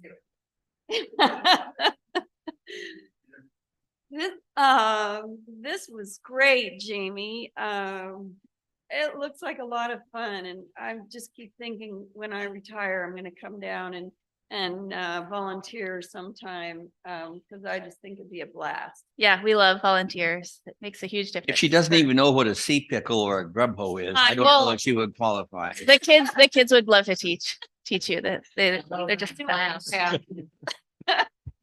Is there a charge? Your for the camp. There you go, senior camp. Oh, that's a great question, actually. So for the summer camps, it's a pretty low charge. So what the camp fee covers is snacks and some support for our interns. And I should have said this, it wasn't in my presentation, but we do our camp registration and run our camp fees through the Friends of South Slough. So they help us and support us in that way, getting the registration, which we can do because of the Friends group through Eventbrite, which really evens out our registration process. It would take a lot more to manually register 88 children. It already is quite a bit of work. So good question. Right, Kira has a question. I just want to thank you for being a great partner. And from the state, there has been wide variation in summer school funding over the past couple of years. During COVID, during the shutdowns, the state provided a lot of summer school funding, and then last year they abruptly stopped it. We're hoping that they will become more consistent so that we can grow these partnerships.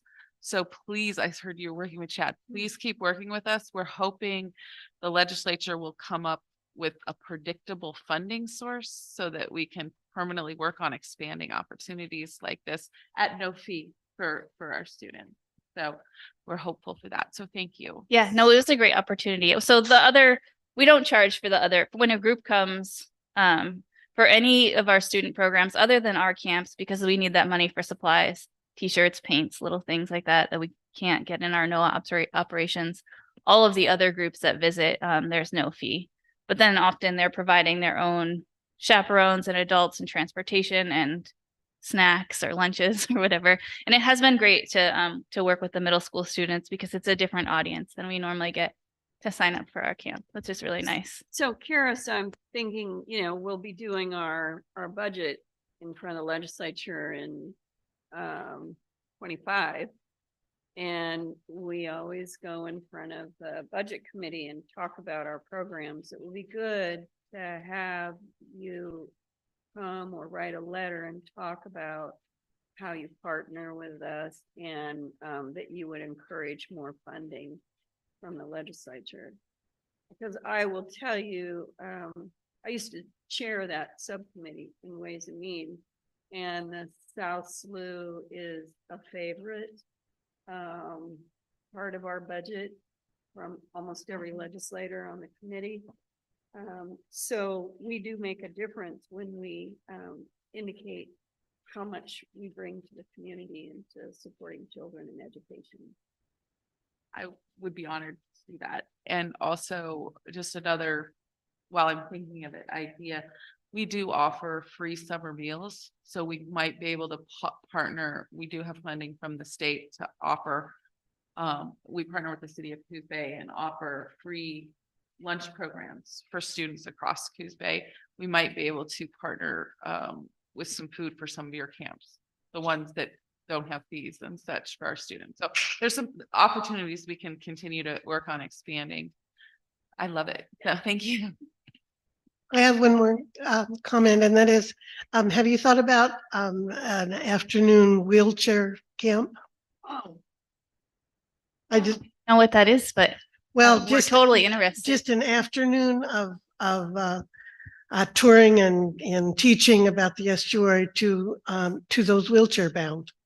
Yeah, we haven't, but I think that's a good idea and this is our time of year when we get to brainstorm how to fit those things in and how to make them work. So, well, I'm gonna write it down when I sit down. Thanks. Great idea, because all of our pathways are accessible. Not all. We're working on it. Yeah. I did open the door to the restroom this morning and walked in and like, oh, this is cool. Yeah, so we're getting there. And I think that's one of the things that maybe we'll hear from Alice about Wasson Creek, is that we're gonna make that accessible as well. Okay, all right, wow, what a fun day. Vicky, I have a question. Yeah. Are there any brochures that you have? It doesn't sound like you really need, you may be oversubscribed as it is, but do you have brochures describing what's available through your summer camp program? Yeah, but get a microphone. They're a good question. So for our summer camps, I usually send a save the date during the winter that has just the actual dates, and then we'll have flyers that come out during the spring. And we have, for all of our programs, we have a program calendar that comes out every 2 months. So that's for some of the other interpretive programs. So it's a good question. And we do have we don't need to advertise too much because we have quite a big list of folks ready to go, but we definitely put those flyers out there, and we have radio ads as well. All right. Well, thank you. Thank you, everyone, for your attention. We have, and if anybody needs to get up, we're not going to take a break at this point, but we can. After we go to other, I think Bree has some things under other, and maybe we'll take a 10-minute break and then go into the information reports, because I don't want people to be tired, because those information reports are always really exciting. So Bree, why don't you go through some other items, and then we'll take a little break. I am actually going to, Alice has to leave in about 15 minutes. So I want to make sure she gets her report in first. And I don't think she's going to talk about I don't know what she's going to talk about, but you asked about accessibility at Wasson, and I don't know if that was slated. Okay. But she does have something to present. We'll go ahead and take the stewardship report out of order, and that's page 65 in your notebook. If you want to read along, but I always enjoy listening to Alice, so take it away. Thank you so much for accommodating me. I'm actually heading to an OWeb review panel to talk about the Wasson Creek project, so I don't want to be late for that. So I thought I would just give you a what's happening at Wasson kind of update and keep it short and sweet and welcome questions. For those of you that maybe haven't been hearing this ad nauseum for the last 10 years, then I just wanted to say it's a watershed level restoration project that we have funding for here at the reserve. And so we have been going through environmental compliance with our federal process with NOAA, and that's all been approved. So that was very exciting to get that done. We did some permitting this year and to put in some beaver dam analogs, and got the permitting for that done, which is all the fun stuff you love to hear about. We put in beaver dam analogs as part of our first implementation down in our wetland areas, and partnered with Sabre Comet with our CTP program to make that into a workshop for restoration practitioners to come from all over the state. Someone from California came. We had artists that came that were really interested in it. So it was a really great audience for that. And we got started on the project, which was really exciting. We've had the Kukwel Indian Tribe Youth Crew coming out this summer, which has been fantastic.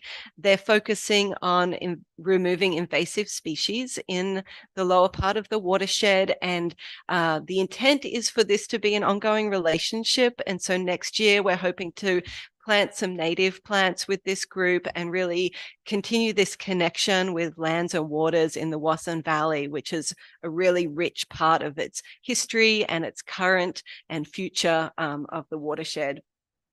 And then we've been talking a lot about WASN. And so there's been a lot of public engagement, public information sessions. There's been pub talks at Seven Devils.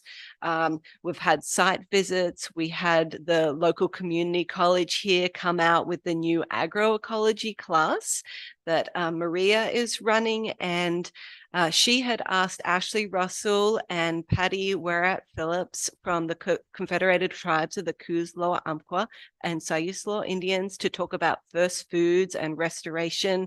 And they suggested coming out to WASN as an example of where we are taking this barren land of an invasive grass and putting in these culturally important plants. And we talked a lot about co-stewardship of these areas, and it was a really fun day.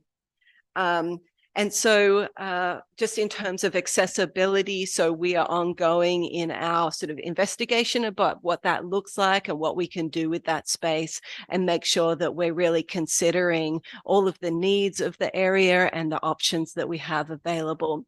But we do have some process of some potential designs of trails and boardwalks that we are discussing and talking about with the staff and extending out. So that's a really exciting conversation at the moment. So that was a quick run through. So any questions or further discussion? Alice, I've been just dying to take the management commission out to Wasson Creek. So I've talked with Bree about it. Which of our management commission meetings, I mean, it sounds like things are getting excited and we'll have something to see. So kind of guesstimate spring, summer, what's going to be a good time? So just in terms of timeline with implementation and things going on next year, in May, we're going to have an opening ceremony, and this is really going to be focusing on local connections, people with a long history of interacting with, living in this valley, living in this space. And so it is going to be fun and lots of stories and connections. The date at the moment that we have, which looks pretty solid, is May 19th. It's a Sunday. And so we have a great team of people that are working on the 50th anniversary that we are combining this opening ceremony with the planning of that. And then so after that, large equipment will be starting down there July 1st. So that's when our in-water work period starts. And so we will have construction equipment down there. And so there's going to be limited access, but it's also a good opportunity for people to take guided tours, keeping away from large equipment, to see what it really looks like to do one of these restoration projects. Okay, well, you know, it may be that we don't do a commission meeting out there and we just get information out to the commissioners and they're able to join as they wish. I know that our communications team, Katrina Descoto, is also working with you on getting communication out. So Katrina DeCarlo Descoto, she's got a hyphenated long name. I just don't want to miss the opportunities because this is so cool. And I understand that one of the things I talked with Katrina about is that you're running some possibilities about doing a documentary style about that, and a more technical scientific documentary. Yeah, I can talk about communication. Absolutely. So there's different aspects of communication. So we are running social media and that, but we'll also have some on-site signage. So people, you know, don't stumble across and go, what's going on? You know, we can give them information on site. And then for the whole project, you know, it's a great opportunity to really showcase a restoration project, a watershed level restoration project. And so we're looking at providing different videos throughout the process and collecting those images and video through the process. And so we're actually, this project is part of the FIP, the focused investment partnership with the Coos Basin Coho Partnership. So they are providing some funds for this. And so we're part of a larger coho restoration effort that's going on in the Coos Bay. They have they're providing some funding for this project, but they also have opportunities for creating videos around coho restoration and the people and the places that these are happening. And so one of them that we're looking at is with our opening ceremony. The tribes are heavily involved with that. We've been talking about having that as a connection to land kind of video, and then a series of technical videos that will give restoration practitioners more information on what is a beaver dam analog and how do you build it? What is a stage 0 restoration and what does that look like, that maybe are not so interesting to the general public. Okay, thank you. And Katrina's perfectly beautiful last name is Scoto DiCarlo, non-hyphenated. But she's been a great help on the communication aspect of the project. And so we're very pleased with this project and everything else you're doing. And if you haven't read, starting on page 65 about everything they're doing in your program, please do.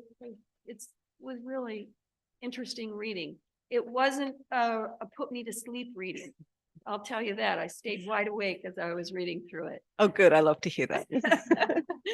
All right. Any other questions? Alice needs to scoot on, but thank you so much. Appreciate it, Alice. Thank you.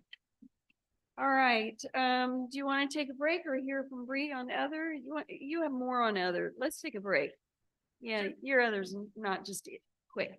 Okay, it is just a couple minutes to noon. Let's come back here at 12:10. So we'll see you all at 12:10. Recess.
Are you ready? Okay. Thank you. We are back from our recess. So excited to have you all join us again as we continue with our agenda. Bree had some items under other, and then we'll move into the information report. So Bree, take it away. Great, thank you. Yeah, just a couple updates for you all. So we mentioned the 50th anniversary a couple of times. Deb is the chair of our planning committee, and she's done a great job of getting lots of different partners together. NOAA, our DSL comms team, staff, some volunteers involved, and the tribes, working on a plan for what next year will look like to celebrate our 50th anniversary. If you are interested in participating, those meetings are the first Tuesday of every month at 2 p.m. and they're held virtually. If you're interested in just getting the minutes from those meetings or just kind of staying in the loop, please let us know. Deb can easily do that. And if you want to participate in any way, in any role, we'd love to hear from you. The next update I had was related to the land trade. We also talked about this with the entrance redesign project. So the Lee land trade, it has been moving along. We've been doing a lot of good due diligence work and research with the Department of Justice on what needs to happen for a land trade. I want to recognize the real property team in the Bend office of DSL that's really been helping with that process. And the Lees have also been, super supportive and interested in continuing to move forward. So we are bringing the land trade agenda item to the land board in December at their meeting on December 12th, asking for permission to continue with the due diligence. The next update I have for you is related to the boundary amendment. I had been waiting for an update from NOAA about when that would be released. This is the draft environmental assessment for our proposed boundary expansion. It's a federal process that goes through NOAA. We'd worked back and forth. I'd worked with NOAA and their legal team to finish the draft for public comment, and I was waiting for announcements so I could share it with everybody that it's open for public comment. And I didn't get announcements, but I checked in last week and learned that it had actually already closed on public comment. So they did not get that information to me that I could share with people. So what I'm going to do now is try to figure out if we can either reopen it through that federal process and actually share it with our stakeholders and partners, or if there's something on the state side that we could do through our own notification process. As I understand it, they didn't get any comments, but I don't know who knew about it. So we had told partners that we would keep everybody in the loop. And so we do want to, honor that promise and make sure people are aware of what the draft assessment looks like. Any questions about those items? No? The last item I had was just scheduling our meetings for next year, coming up with a regular time. And I can just push that to the end after the information reports. If that's, or do you want to do it now? Okay. So I was going to propose, right now we're in like the fourth Wednesday of the month. That fourth week of the month works really well for the timing of staff getting materials in and prepped for the meetings. So I wanted to see if the Wednesday, Thursday, Friday, the fourth Wednesday, Thursday, or Friday of the month worked with people's schedules. We do like to do in person if possible, but I realize that's not always possible. So we can continue to do hybrid.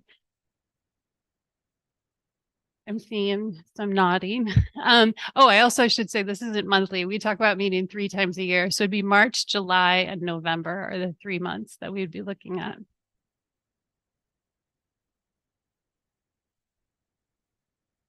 Break usually comes at the end of March. That would be the only one that might be an issue for people with vacations and things like that. Is it the 3rd week? I don't know. My daughters have birthdays on the 26th and It's always been spring break. We do have a superintendent of a school system here. Which I just put her on the spot because she said she's Not going. Oh, let me go to Mark. we have lots of parents in the room too. The last week Yeah, in March. Week of March 25th. Oh, it is. You were correct. Okay. So that may not be a good week then. So we could do the third week in March. Mm-hmm. The third week in March, Okay. Wednesday, Thursday, or Fridays work best. Okay.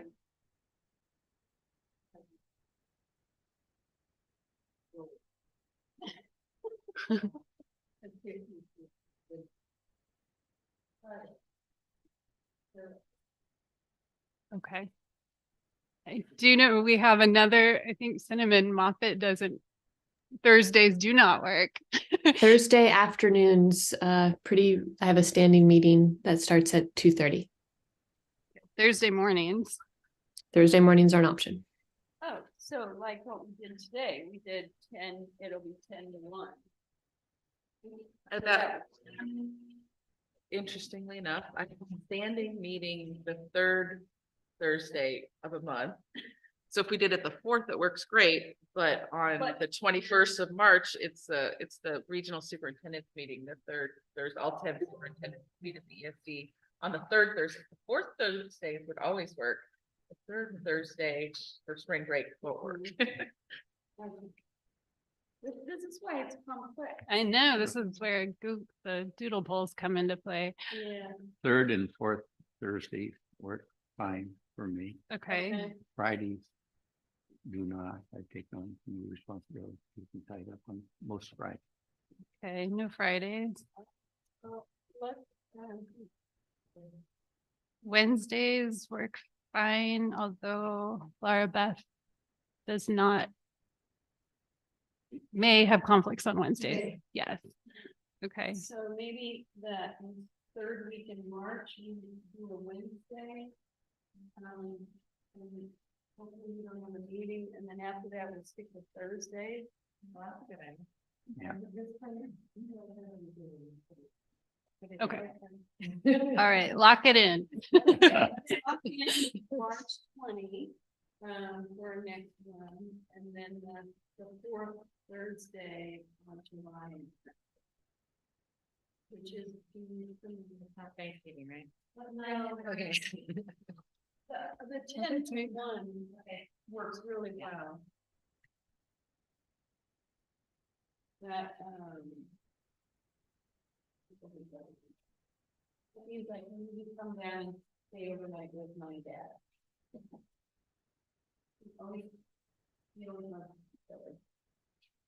Vicky, would you repeat those dates again now? I got as Yeah. far as March 20th. So Wednesday, March 20 is our next meeting. And then after that, it would be July. And it's the 4th Thursday in July, which would be the 25th. And then November would be the 4th Thursday would be the 28th. Oh, except I have that. How come that's Thanksgiving Day? It changes. So yeah, That's what I wondered. Thursday. Dang. maybe the third Thursday. So we're gonna do it in the third Thursday, the 21st. Oh, that's the Oh, that's superintendent. the superintendent. How about the second? The Wednesdays. Wednesday, the 20. Okay. November 20, Wednesday.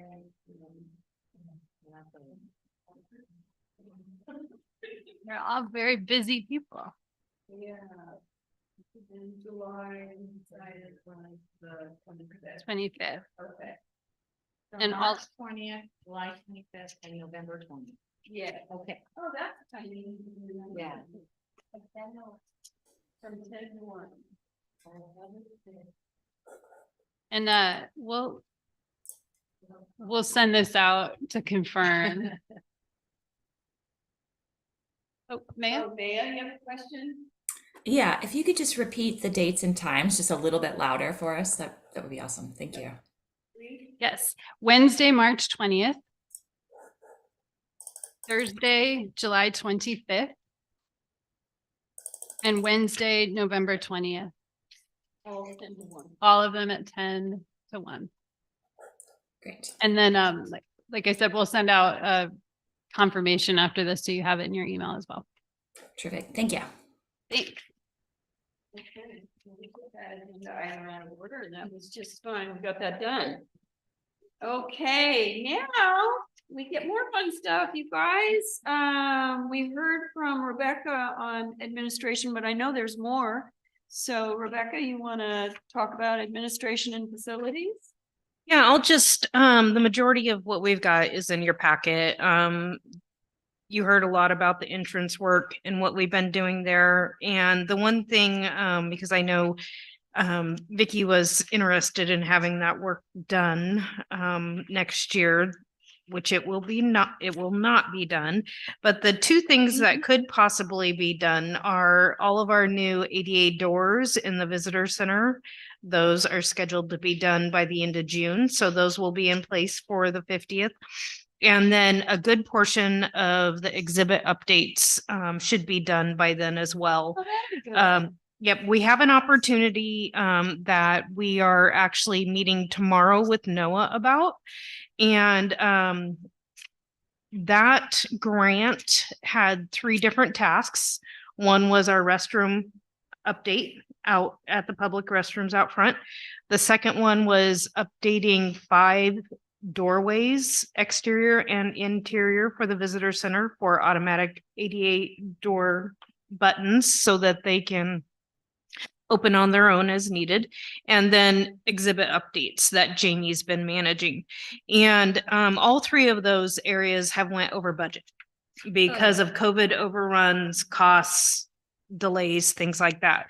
NOAA actually has added another opportunity to their PAC awards where a reserve who has a current grant can request additional money if they're having struggles without going out for full competition again.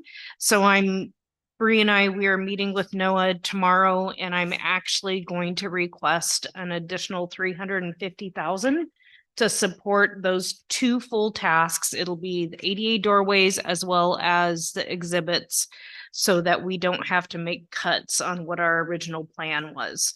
If we don't get the additional funding, we might have to pare down, what our final plan is on those things. On the ADA doorways, we are not under contract yet. We have all of our quotes in place, and we're just trying to figure out how to fund the amount. Our original budget for that was $90,000, and the quotes came in at $187,000. When it came to our exhibits, our original plan was approximately $273,000, and those costs came in at $473,000. So we are under contract with a good portion of the exhibits. So that work has been happening. But if we can add on the pieces that we had to remove to get us within, our budget, then we plan on doing that with the additional money if NOAA can extend that to us. And you have that meeting tomorrow? Yep. Tomorrow And morning. then do they make the decision then, or? I'm not sure. This is new. It's never been offered before, and Okay. I think we are the very first reserve to request it. So I'm sure there will be a process, and I will loop Jean in on the financial aspect of it. We will probably have to come up with additional match to cover that. I think I figured out it's like $125,000 more, but we can definitely cover that with Jamie and I's time doing the admin on this. So Yes, because That's your my plan. admin time is very expensive. my only wish was that NOAA would allow us to do more than 20%. But that's just the other update that I wanted to throw out there. Okay. But those, other than if we get extensions and additional money, the majority of what we're under contract right now on the exhibits will be done by the 50th. So Can that's our you, goal. I don't know if you were going to talk about it, but can you talk about the RV host and where we are with that recruitment? I understand we haven't been successful so far. We have not been successful so far. We've updated forms and communications and advertisements a couple different times. We've had a couple people reach out interest-wise, but there was one thing or another that didn't fit for their situation. I had one couple contact me that they were currently in a host type situation at Bullard's and they had a gap in their schedule before their next assignment and they were very interested in coming. They did a site visit and there's no cell phone service at the RV site and they said no, we have to have cell phone service. So that was one negative. Another one that was very interested, she was currently in a host position up at one of the lakes up in the Cascade Mountains, and she had animals. So that doesn't work for our situation either. So the rules that we have extended to this host site are the same as what we have at Spruce Ranch, where we have no outside animals. Because they're on the same site, they're side by side, we figured that was reasonable. So one of the struggles that we've had is we've tried to match our current situation with what state parks have. It's already in place. Why recreate the wheel is kind of where we're going with this. With state parks, they have a very robust website that they market all of their host opportunities throughout the state on. Because it is an Oregon State Park site specific, we haven't been able to breach into that advertisement area. I have been working with one of our HR staff in Salem, and she has a good friend that works for the state parks, and that's kind of where we've been getting our information through that filter. And I'm hoping we can get something going where we can start posting on that site. Because if you're a park host, you check that site on a regular basis because most people schedule out 6 to 9 months where they're going so that it's not a last minute type situation. They schedule out their year basically. So if we can get into that advertisement area, I think our opportunities for a successful recruitment will be better. I see the cell phone, lack of cell service is a big impediment. Well, we have a lack of cell service here. We had to put boosters in our building just to have emergency access, you know. I mean, I see this, you're looking at people who are likely retired. Exactly. And they have grandchildren. They want to FaceTime. Yep. They want to stay in touch with their families. And so not having that cell service, I think is a problem. Of course, we're going to redesign the visitor's interest and get cell service, but I don't know if it would extend there or not. But one of the things that we're going to have to figure out when we get that hardwire network into the visitor center is what will our plans be for the current Jonay Tower and if we'll need to keep it. So currently it is needed for maintenance and Spruce Ranch network. IT in Salem has been pursuing and checking into what other opportunities would be available to serve maintenance in Spruce Ranch for network, so we wouldn't have to maintain that infrastructure out at Jonay. So they're thinking that a residential type connection out at maintenance and Spruce Ranch would still benefit out there because they don't have the huge draw that we do here at the visitor center. So if that's the case, that can definitely be extended as well to that RV site if we go that way. Okay. it's a possibility. We just have to jump through all the big hoops we've been going And through. as I learned this morning, the camp host site, person, whatever we end up with, would also be responsible for staffing one of the desks inside the visitor center, and also the bookstore that Foss manages, and so that people like me who come to buy gifts for my grandchildren, there's somebody here to do that. Correct. So, all right, well, we'll hope for the best on that. Did you have anything else? Nope, in your I think report? that's it. Any questions that came out of your reading, folks? Okay. All right. Well, Jamie, we're ready to hear from you again. And I'm just going to preface that by saying I saw the most beautiful trailhead signs that you've got sitting in that back room, and I would like the commission to take a look at those when we are done with our meeting, because they are absolutely stunning. So if you want to start your presentation by talking about those and then launch into whatever you had already planned, that'd be great. That's on my list, so I'll start there. Awesome. I was Um, stunned by the artwork. They are so impressive. Yeah, so we had the opportunity with the previous trails grant to update our interpretive signs along the trails. So there are 9 signs altogether that will be on Hidden Creek Trail and the lower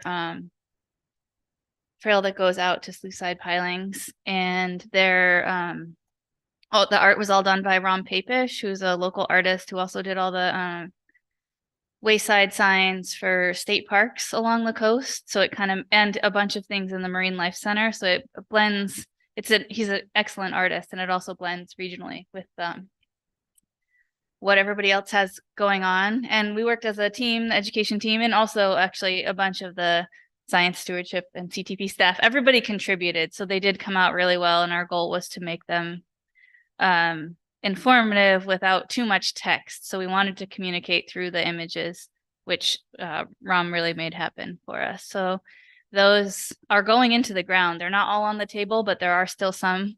And then Mike's been installing the rest of them. And we have some new posts coming to put some of them in.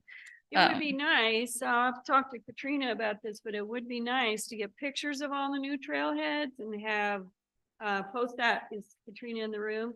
Have it posted to Instagram, and you can rotate through and see all the new trailhead signs. Excellent. Yeah, that's on Deborah's radar. It's on her. We're just waiting for them to be in. And so we are hoping to do that. Yeah. So I'm sure you'll see them go by on social media, hopefully pretty soon. Once we are still waiting for some of the posts to come in, so it might be a little bit, but we are really happy to have those. And so on that same note, with the exhibit updates, I'll just add to what Rebecca was talking about. Part of the reason the budget is bigger than we anticipated is because in our planning, or the first phase of the exhibit design, the company that we worked with had some really good ideas for how to rearrange the information. We were thinking about a facelift for the exhibits, and they were like, no, if you really want to tell this story right, it should be rearranged. And so that changed the budget a little bit, but they also had some ideas for some tech heavy things that we didn't have. And that's where the big expense comes in, that hopefully will tie things better together in our small space. It's one of our challenges is that it's a pretty small space, but we have so much that we want to say about South Slough. So that is moving along, and hopefully this next opportunity can really help us get the last piece that we need for those exhibits. The other things in this reporting period I was going to mention, apart from summer camp, which we all heard about, and I forgot to mention, I put some student work, if you want to call it camper work, on the back table that's kind of funny and cute from all the different, just selection from the different camps. During the summer, we have, in addition to the camps, a bunch of other interpretive community programs that run and events, which Deborah coordinates. So that whole season gets really busy. We're reaching a lot of people. We also, through the fall, had school programs. Through November, like the beginning of November, I would say we kind of wound down. And those are primarily those watershed hikes where the students start here at the visitor center and make their way down to the estuary. And we had a seasonal education person and also a fall intern helping with those programs. So our spring intern, Hira, returned in the fall and helped with those programs. And we have a couple of volunteers that are really crucial to make that happen in order to serve a whole group, a whole class of students. We also had a couple of teacher workshops. I think these things are in your packets. One is a series that we're working on with the Coos Bay School District, and one of them is our NOAA task, the Teachers on the Estuary workshop. And then we mentioned this, I think, at the last meeting, but we also have Ashton now, who's our AmeriCorps worker, waving in the back. And Ashton has started the Estuary Explorers After School program. He's working at North Bay Elementary, and there's a teacher, that wonderful volunteer we had this summer is just a super motivated human who is helping with the after school program at North Bay. And I think it sounds like it's going really well. So which school district is North Bay in? That's North Bend School District. And they have, I don't know if Coos Bay has this, but they have funding to pay teachers who are staying for after school. So that makes a big difference. But Ed is not volunteering his time quite so much to do that extra after school time. But it gives us access to the school and somebody who knows the kids, and it's working really well. I think that's all I had. Anyone has questions? Okay. Thank you and welcome, Ashton. We're happy to have you here. It is exciting. It is. I mean, it's a great place to be. I mean, there's no rock concerts and things like that, but actually they have musical events. Foss has done musical events here. Not recently? Oh, there you go. Just different hat. You're involved in so many things. I can't keep track of it, Christine, but that was cool. Hopefully you'll have some more for the 50th. Yeah.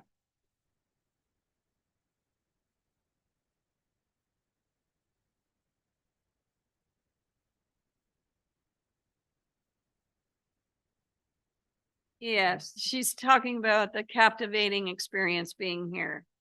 Okay, so, and you can talk about that when you give your report later too. All right, coastal training program, Sabra. And Sabra, what are you knitting? It looks beautiful. I love it when people do this while I have another friend who knits constantly while we're in meetings, and what a great way to use your time. Well, and it helps me keep centered on what's being talked about too. Yeah. So what are you knitting? It's actually a tunic. Oh, a tunic. Oh, yeah. Okay. Well, is it for yourself? Yeah. Well, then I can't wait to see it when it's done. All right. So back to you and the coastal training program. So I'm going to go ahead and use my time for a new development that has come up since we submitted our reports. I'm going to have to give a little bit of background since we have so many new new-ish commission members. So back in 2022, I believe, I helped facilitate a international workshop that was named something like, we've gone through so many name iterations. The US-Chile International Workshop on Indigenous Co-Management. It was mostly in partnership with NOAA Marine Sanctuaries, who, as far as on a system-wide scale, is a bit ahead of the NERR's national-wide system on partnering with a unified approach for partnering with Indigenous nations and communities.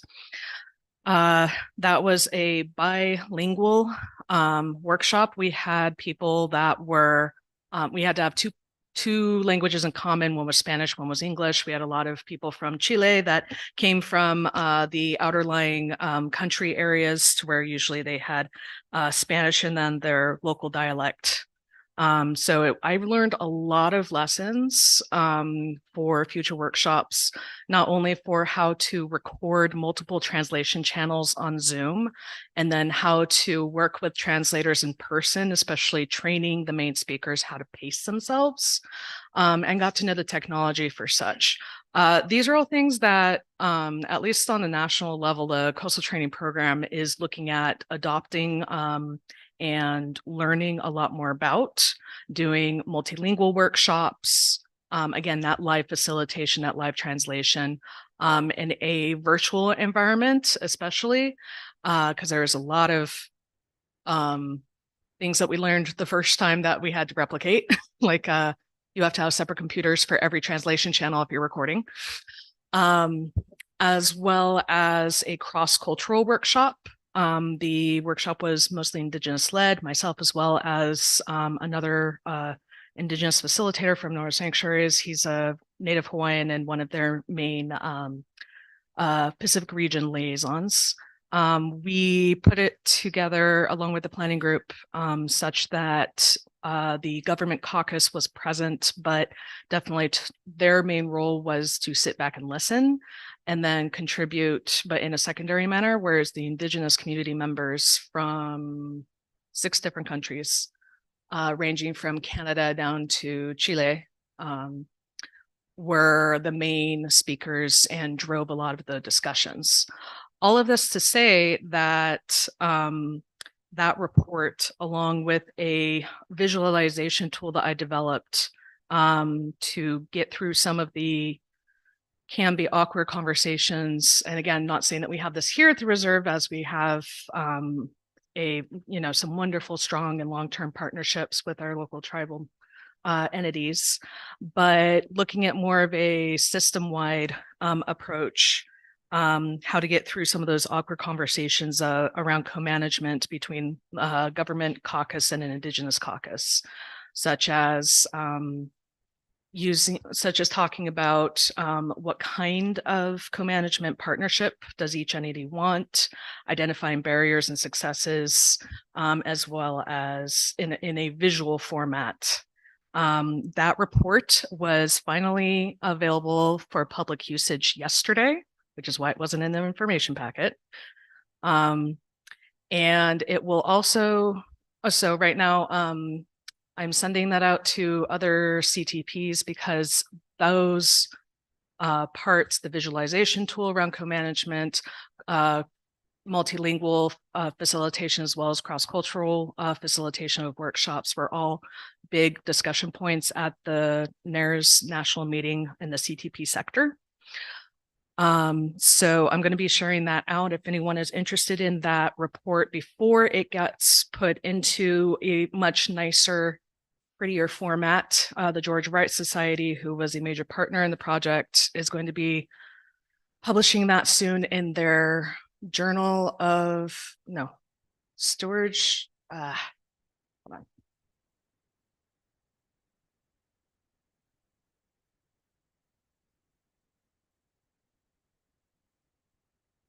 Sorry, I pulled it up. I can't remember exactly what it's called. Their George Wright Society, their Park Stewardship Forum Journal. There we go. That will be published in a much prettier format in a couple months.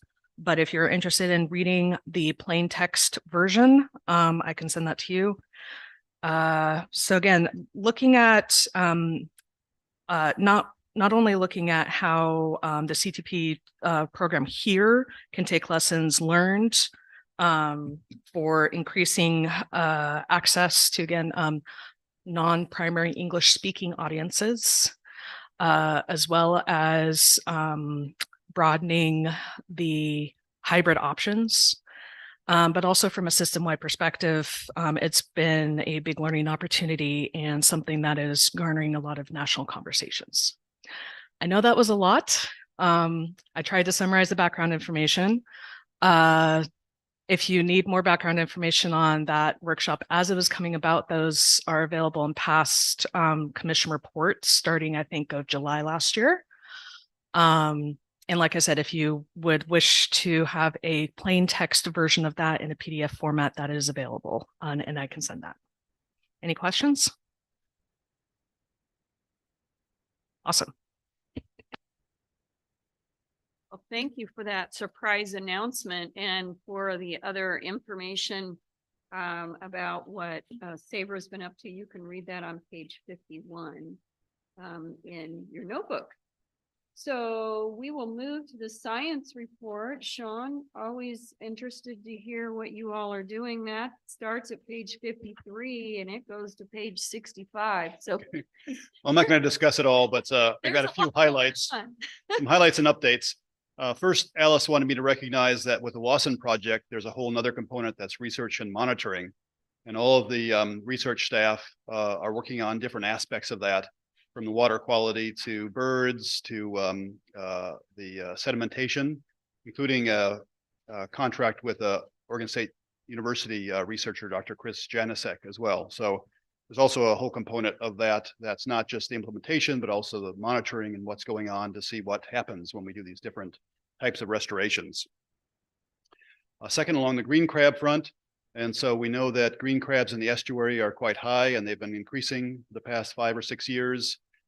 We had a conference, State of the Coast in Newport a month or so ago, and we had a green crab session, which was really nice to have a lot of different people, an hour or two of about 5 different presenters talking about green crabs. And we also presented our information up and down the coast. Unfortunately, Coos Bay has the highest average abundance of green crabs, as about 10 other estuaries that were measured. And then Yaquina comes in second. So we're in the top level there, unfortunately. Not a great thing, but it means we can do some research on it too. So we're going to start looking at seeing how we can manage green crabs in the estuary as one of our focuses over the next few years. Because with El Nino, we know that we'll have more recruitment. And so in the next few years, we expect numbers to go up quite a bit. And they're already at the levels in some areas where they're probably negatively affecting bivalves and other crab species and eelgrass. And so we like to do something to start managing that as well, both in South Saluan and Coos Bay, and maybe use those techniques up and down the coast as well. were you Sean, were you able to learn some other techniques that might be different than what we've been doing here at the conference in Newport? Well, we've mostly agreed that it's a physical management, so it means removal by physical means. There are other management methods, but none of them are going to be very effective, like using chemicals or pheromones or that sort of thing. So there's nothing new about that. We did learn more about the potential impacts, but nothing really that tells us what we have to do and what's going to happen yet. So we're still in that phase of trying to understand. We're still early on in the invasion here, which is good. And so it allows us some time to create some management before we have some real negative effects. All right, well, maybe we'll have more recipes, green crab stew and all those other great things that you can do with green crab. And well, that's incentivizing the removal, I guess, is part of that. Yeah. right. Okay, great. Thank you. Another big thing we're working on is we have NOAA funds fellowships for the reserves. So there's a Margaret A. Davidson Fellowship, which gives a graduate student 2 years of funding to work in the reserve, and each reserve gets one every 2 years. And so we've had 2 now in that program. Taylor Dodrill was working with harmful algal blooms with us and with C.T. Clusi with the tribes. And then she's just finished up. She successfully defended her PhD and now is going to be working with NOAA, actually, doing more work on harmful algal blooms in the area. So she's gotten that. We currently have Laura Reitkreutz, who is doing a work on eelgrass seed ecology. And Allie's been taking her out, I think, pretty much every time she comes, done a lot of field work, a lot of late nights and early mornings out on the estuary, taking her out in the boats and making sure she has lots of access to the reserve. And she is just doing her last field sample, I think, tonight during the light of the moon in the estuary at low tide. And that'll be here, but then she'll also have another year or so probably of finishing up. And also now we have a next group. So we have 8 potential applicants who have contacted us. The next round closes December 1st. And so we have a lot of really interested applicants from, talk to us from Oregon State University, from Portland State, from University of Oregon, from OIMB, from all over the place. So it's really good to see that. Interest has gone up each time for the past, this is the 3rd one, and now we have even more each year, each time it comes around, we have more applicants. So it means it's getting out there and people know about the program. Well, it speaks highly of your program then, that you have so many people wanting to be a part of it. So thanks for doing such a good job. Yeah, well, it increases our capacity a lot to have somebody focus on these things that with all their background too and their university advisors who are helping them. Another thing we're doing is lots of grants currently, so we do lots of collaboration. So even though we may not getting much money from a grant, we help others get grants to work with us. And that also brings in lots of external researchers and people to help us do the work that we do. And then we, of course, help them do the work. And so it's great to have these partnerships, and things like Spruce Ranch and that sort of things really help bring those researchers in and allow them to come, even when it's really expensive for accommodation, but allows them to come and work with us a lot more, having those facilities. And then finally, I also like to introduce Jen Kirkland here to talk about our upcoming UAS, our Unmanned Aerial Systems program that she's been working on for the past year or so, right? So we don't have a generic name for that. They're still using unmanned. It's uncrewed. So no human on board. Yes. So Right. UAS for short, also commonly called the drone program. So it's been really exciting. I've been here at SLSU about 1.5 years. And a few months after getting here, all the staff was really excited and say, hey, can you launch a drone program? I said, well, maybe I can get on board with that. It sounds like a really great adventure, a good pairing of my experience with GIS, so making maps, collecting data, to be able to acquire our own imagery and then use that in the GIS analysis right away is just been really exciting and fun to learn. So yes, I have officially got the pilot's license. We have 3 airframes or drones on site, 2 smaller ones that fit in about both of my hands, and then a bigger one that's, I don't know, several feet wide. The smaller ones can take video and picture and are easy to launch from multiple places. As you can imagine, the bigger one is harder to get out to the site, but it has a special sensor that does multiple bands. So it can take a picture, but we can split the picture out to different color combinations, as well as thermal and some other features as well. This is really exciting because we can do a lot of vegetation monitoring, and with our upcoming WASN project, we can do pre-project, during project, and post-project response, and be able to measure from the air all these different features without disturbing the vegetation or the land underneath. So it's been a really exciting venture to launch and get started. We have already started several vegetation monitoring projects on different marshes here, and we're using a established procedure that was set up by reserves on the East Coast. And now we're testing out here on the West Coast to see if we can have one operating procedure for monitoring marsh vegetation. So that has also been great to connect with my peers across the nation and the reserve system, who are other folks just like us, launching their drone programs at the same time. Jen, let me ask you, are you using the drone in monitoring the eelgrass? We are not yet. There has been research done here in the Coos Estuary using drones to monitor eelgrass with a sensor like for the big drone that we just got, multispectral. We are looking into that for future projects. Allie and I were just collaborating with some other universities to apply for a grant to do that in the near future. So there are lots of opportunities on the horizon as we get the program up and going and get more skill set. Well, that's exciting. I know I reached out to Bree recently because we got an email from someone, I'm not going to say what company, but someone on the North Coast was pretty upset with an oyster farming company that was scraping the ocean floor, and it was destroying eelgrass, and dead eelgrass was up and down the beach. And I read in the science report, thank you, Sean, about the eelgrass that we've planted to study, and it looks like it's succeeding in one location and not so much in another. So it just seems like the drone might be helpful in seeing where that eelgrass destruction is coming and what we can trace it to. Yes, there are definitely potential projects there. So like I said, I'm just really excited to be doing this.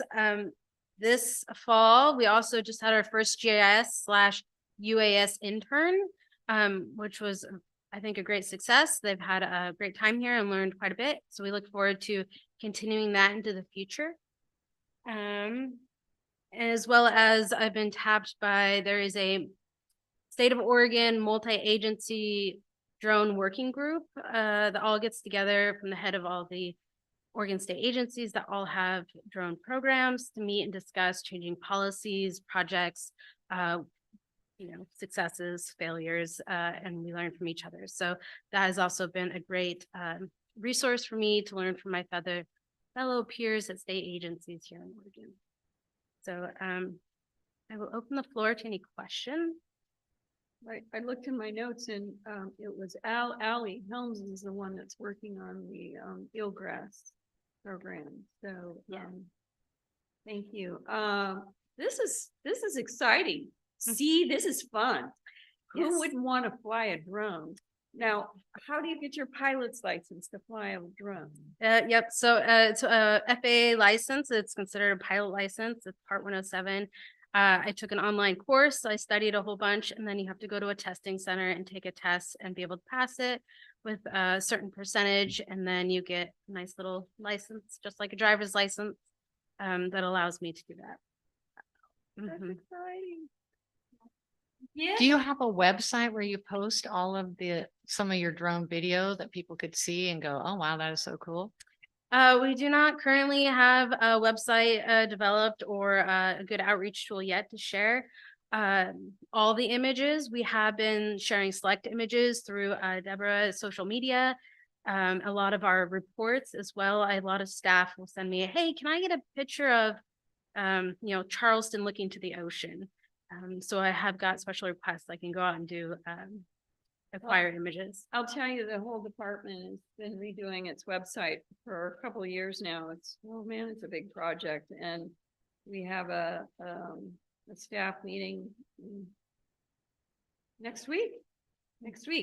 And we're going to have a report back, and we're in the stage now where we're in the fix it stage of things that we still need fixed on the website, and we're going to launch hopefully in February. So if that's not yet part of the South Slough website, we can put it on the to-do list. Sure. But we need to get the full new website up and running, because it's been a humongous project and it's driving our comms team nuts because it's a lot of work to completely overhaul your website, especially a state agency one.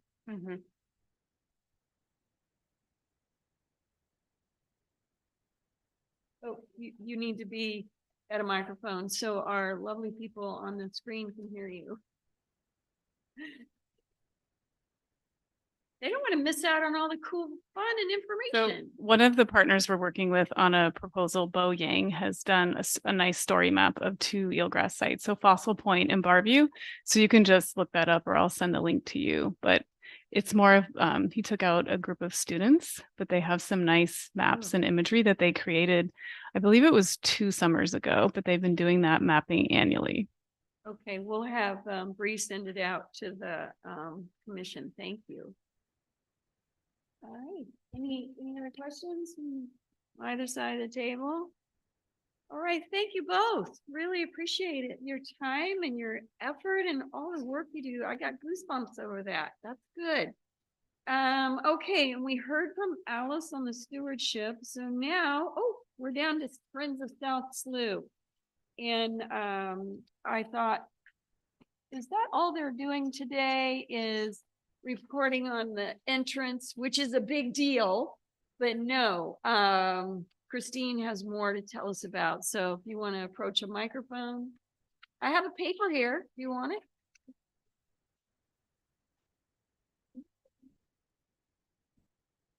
It's 1:01. You've got 5 minutes.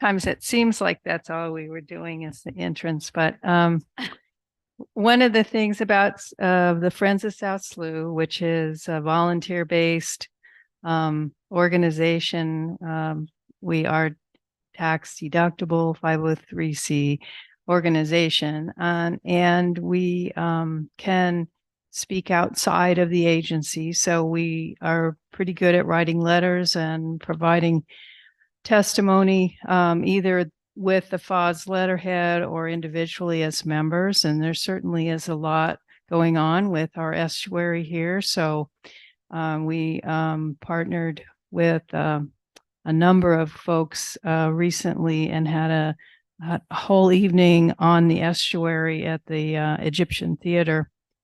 And that is available on the as a YouTube recording on the League of Women Voters web, if you're interested in that. So we're busy highlighting the importance of this estuary and the importance of estuaries. And with that, I think it's really, again, thank you to everybody here that's creating this information that we can use in our letters and testimony as we move forward with revised estuary management plans after 40 years. So John knows quite a bit about that. So anyway, that's good enough, Vicki. And if anybody wants to visit about some of these things, we certainly would love to include you in some of this. And we are going to start a membership campaign to try to get folks to be members of South Slough, Friends of South Slough. And that's a different program from being just a volunteer for the estuary. So anyway, that's good enough. And thank you for your leadership in this, and we're moving forward. You're and the bookstore, Jeannie's yelling at you, bookstore. Yes. Bookstore is open. Jeannie is here to help make that happen. And we are working on trying to get it open, Vicki. It's just been hard when you're totally volunteer based. Lots of stuff to do, but I found one t-shirt, and I'm going to buy the 2-year-old size 6 to 8 t-shirt. He'll just grow into it. But when you discuss the membership campaign, also remind people about gift giving in their will, gift giving in other ways, because it is a nonprofit. So that would be great. And I know that everyone here, as well as myself in the department, appreciate the work that the Friends of the South Slough do here, because we could not have the success that we do without the fundraising and the volunteer time that we put in. So thank you so much.